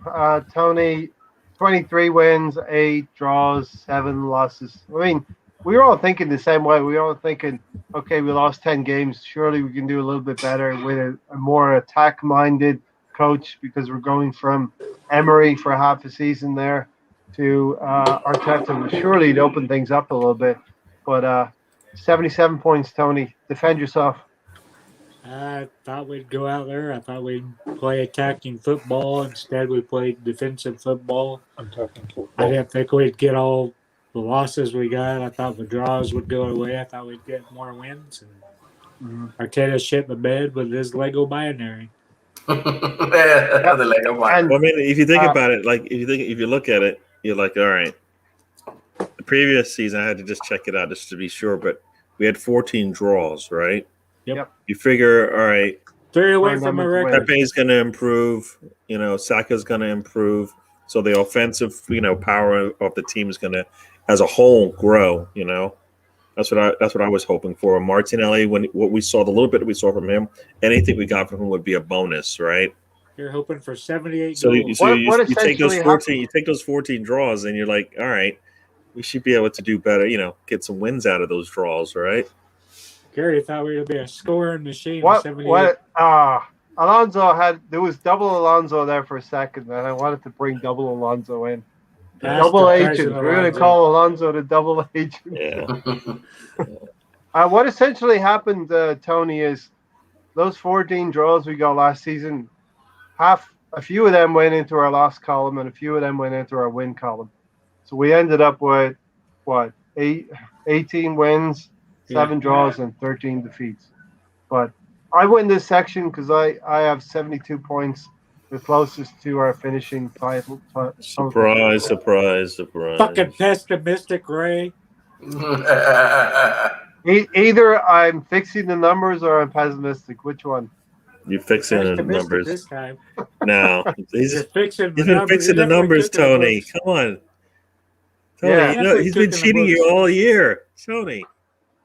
And I know. I said Man City, and he still fucked me over. I won this fair and square. Well, listen. Check the tape, Ray. God. We're coming to the end. We're going to get everybody's final thoughts, but talking about Sunday, I have captioned Sunday into 3 parts. We're going to review the season. I'm going to take a Star Wars theme. You go with me here. The first part of the trilogy is A New Hope.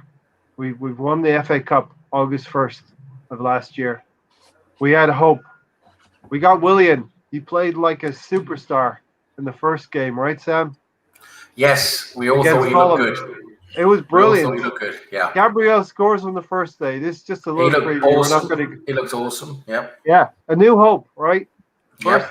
First 4 or 5 No, games. I we remember. win. I remember. I just want to say, I remember this so well because this is so funny. Gary, you know, I think you all of you guys know Richard, right, from the Arsenal over and over positive channel. You know, that one, right? I remember I was on a watch along with him on Ryan's channel, and we was at a watch along for the Fulham game, the first game. And everyone, we all said the same thing. Wow, we look so much better than we thought because we just played so good that game.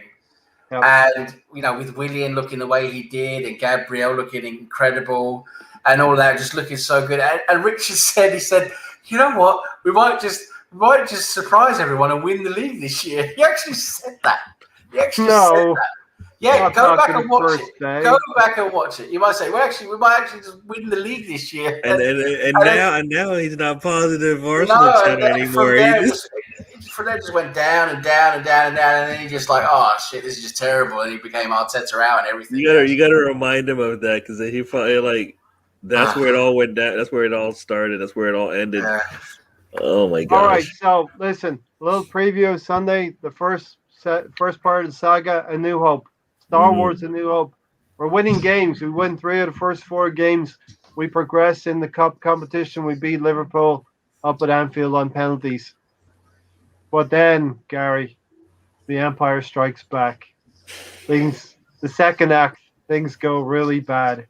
And we all know about it, right? Okay, we won't even go into detail. The third chapter. No. The ESR, Return of the ESR. Yeah. That's a good analogy. I like it. The Return of the Jedi, the Return of the ESR. Return of the Jedi. They make everything right, Alonso. In the third act, that magic date, December 26th again. Was that Boxing Day? Wow, I can't believe it was that day. Yeah. So, and all days, Granit Xhaka scores a free kick, right?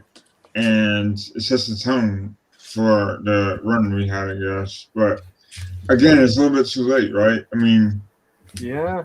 Listen. We were. Gary knows we were in the relegation zone. We were knocking on the door of being relegated. We were being bantered.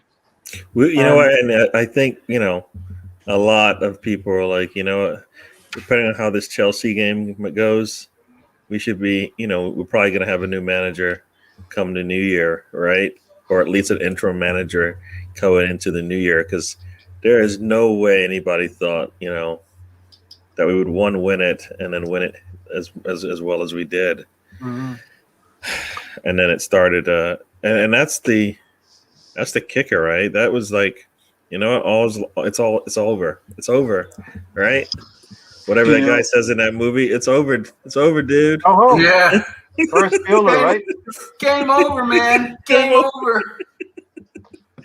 All right. So listen, that's a little preview of Sunday. We're gonna jump deep into the season that was, and we'll forever hold our peace. Well, maybe not forever hold our peace after that, but Gordon, a new face around here. Great to see this. Hello, everyone. Gordon, join us on Sunday. We've just been talking about doing a season review. It's going to be a Star Wars themed, A New Hope, The Empire Strikes Back, and Return of the ESR at the end. Well, listen, for now, let's get final thoughts. And who wants to go first? Does anyone know how to fix the prolapse? Sam? You sound like the guy who knows how to fix a prolapse. I don't know what a prolapse is. How to fix a prolapse? Go to a chiropractor, I think. That's probably the best way. Yeah. It's a back issue, is it? Could be. I hope it's not the other one. I don't want to listen to that. Tony, you're my next candidate. You should know what a prolapse is, Tony. Yeah, I think that was a setup. I think it's a setup. Don't even just move on. Yep. Nice one, Gordon. Yeah, he got Nice you. one. He got Thanks a you. lot. He got. Yeah, I just had to type it in because I was like, what in the world? Yeah, no. And Gordon, you had such a nice sounding name, Gordon. I like it. I like it. Leave a thumbs up or a thumbs down, Gordon, depending on how we did. Sam, final words. Final words, right? Well, I just hope. I just want to finish up by saying I just hope because now we've got Arteta now for the foreseeable future. It looks like we've still got the same owners. We just have to hope they do their best. We just have to hope that we buy some decent players. We get rid of the shit bags, that they've been dragging us down for so long. Get rid of Bellerin, get rid of Xhaka.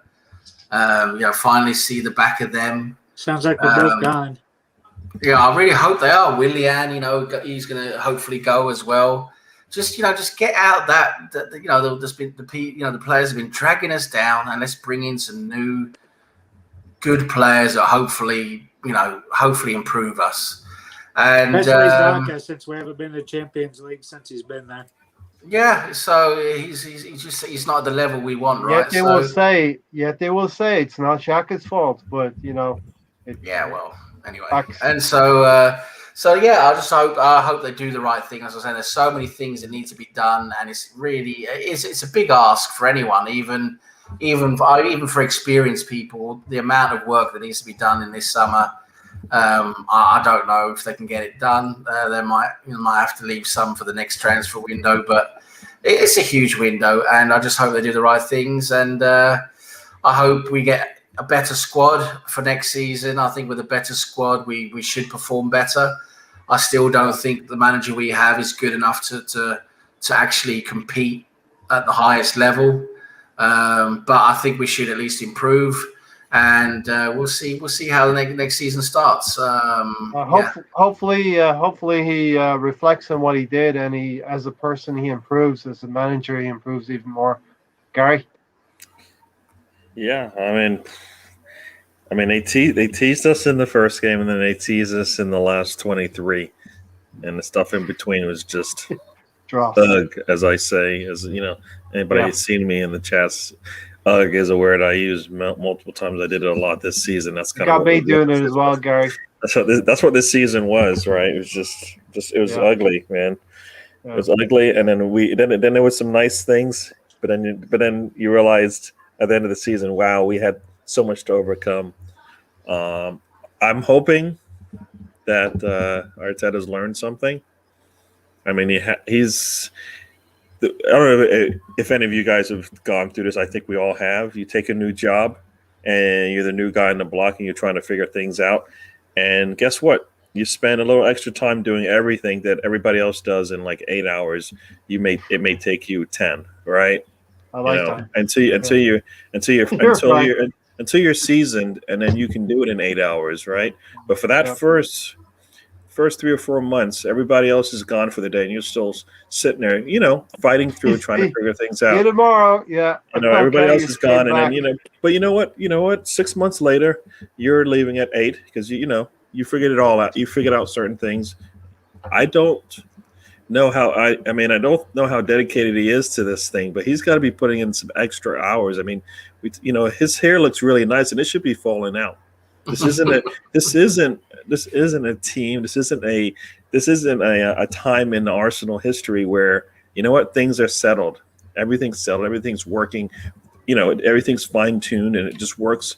You just plug and play. No, this is total rebuild. It's going to take a lot of time. And it's going to take a lot of help. The man needs help, and he won't ask for it. And the board won't give it to him, even though he might not want it. The management above him won't give it to him, even though he needs it. And he can't get the players to figure it out either. right? Yeah. Some of those players that he needed to lean on just did not help him out, even though he gave them all his trust and confidence, right? And then most of those players would probably be gone, right? Think of all the players that he trusted. Willian, probably gone. Sons of Xhaka, Arteta. maybe gone. Bellerin, probably gone, right? He leaned on Aubameyang and Lacazette. They still scored over 10 goals. So I guess you know what? Maybe he got something out of them. They didn't fall flat. But those the three sons of Arteta, he leaned on them and they let him down, and they could all be gone. Yeah. You gotta know where your loyalties are and who's going to actually show up for you, because the players that he actually he put his trust in, They're let leaving. them down, and then they might not even be here this season. Yeah. And he's got young players that are impressionable, and they will do everything he asks of them, right? Even if he's wrong, they will go out and do. You know what? They will actually prove him right because they want to do it so well. They want to do it, so in much. In some ways, Gary, as I said before, a wasted season. We could have done a lot of this, had Saliba in the team, made mistakes like Fofana has done, but Fofana has progressed, and he's going to be 2 years in the Premier League when Saliba may be hopefully starting his first season. And you know what? A lot of people would have been okay with seeing a lot of fans probably would have said, you know what, been not too happy with what they saw with some of the youth. But you know what? It doesn't really matter. It shouldn't. Arteta shouldn't care, because guess what? He knows his players, and you know what? When he comes out and he talks about it, everybody would probably believe him if he actually said, you know what? I'm going to see some things that I don't like to see, but I need to grow. The team needs to grow. Yeah. So we're going to see some things we're not going to like, but guess what?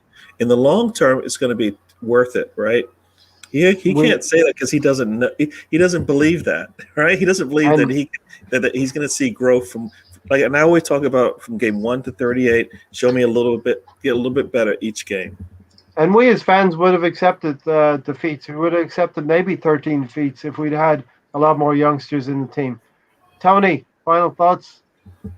Tony was told he has to shut up and dribble. Wow. Tony was censored.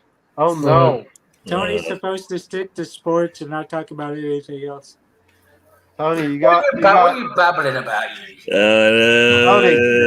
Tony, take 90 seconds. It's okay, Tony. He just gave you your closing words. Go ahead.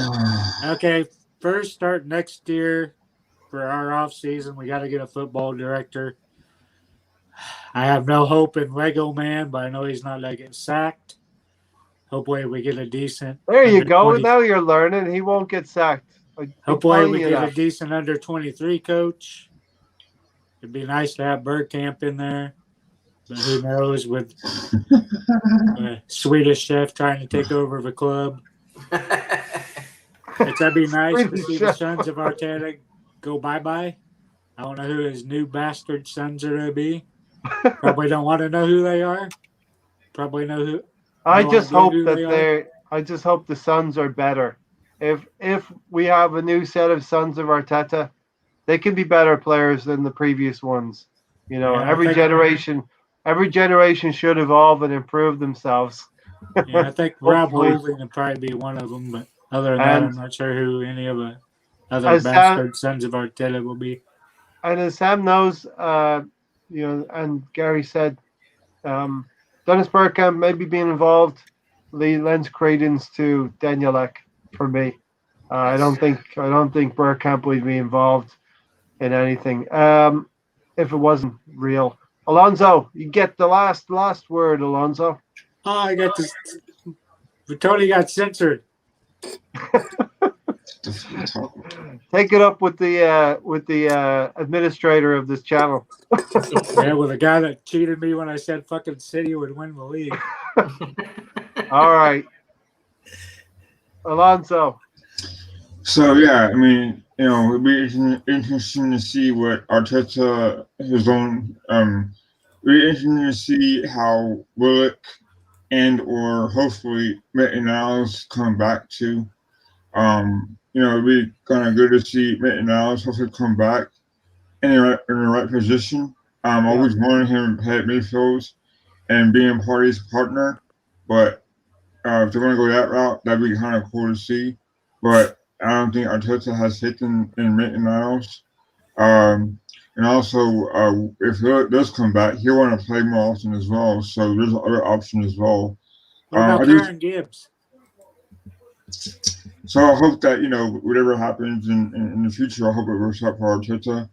But he has to learn from his mistakes. Like Gary said, he can't take this lightly. He has to take this more seriously, and not mess around the FA Cup and learn from the debacle that was the semifinal, because he can't play a false nine anymore. And Definitely. Go ahead. And he has to play Martinelli more. He has to trust his younger players, and they have to learn how to fail and also succeed. So that's my bit. We had 14 extra games we won't have next season. The FA Cup must be respected. I know Sam believes the same thing as well. I know we all believe the same thing as well. Ray Anderson said, "Thank you guys for putting the regular podcasts." And yeah, we'll be here when most others will not be. And that's not to say we might take the odd week here and there, and might take the odd day here and there off. Maybe a Sunday, maybe a Thursday. Well, I was just going to say something to Ray on this. He made a point about Pepe and Willian. I mean, they had the same number of starts. Yeah. And they had around the same number of minutes this season. And I don't believe that should have been the case at all. I think Pepe should have substantially had a lot more based on what I thought I was going to see from him this season. So that's why I feel like he didn't get as much time as he should have. Pepe's the one player I would love to have 10 more games to watch him evolve. He was just flowing. Yeah, and like I said, it's like you don't know when it's going to happen, but it's in there. It is there. So definitely. Listen, we'll leave it there. Lots more on the bone. We'll pick it all off on Sunday. It'll be the Star Wars theme: A New Hope, Empire Strikes Back, and Return of the ESR. Where I'm pointing. Saka has always been there as well. He's been there throughout the season. I think we'll hand out some Player of the Year awards and stuff like that, but same stuff you probably heard in other spots, just regurgitated. So we'll regurgitate it with a little bit extra character. Until then, the Player of the Year name has to start with an X, so yeah. Make it happen, Tony. We're out of here. Thanks, everyone. Cheers, guys. See you Sunday.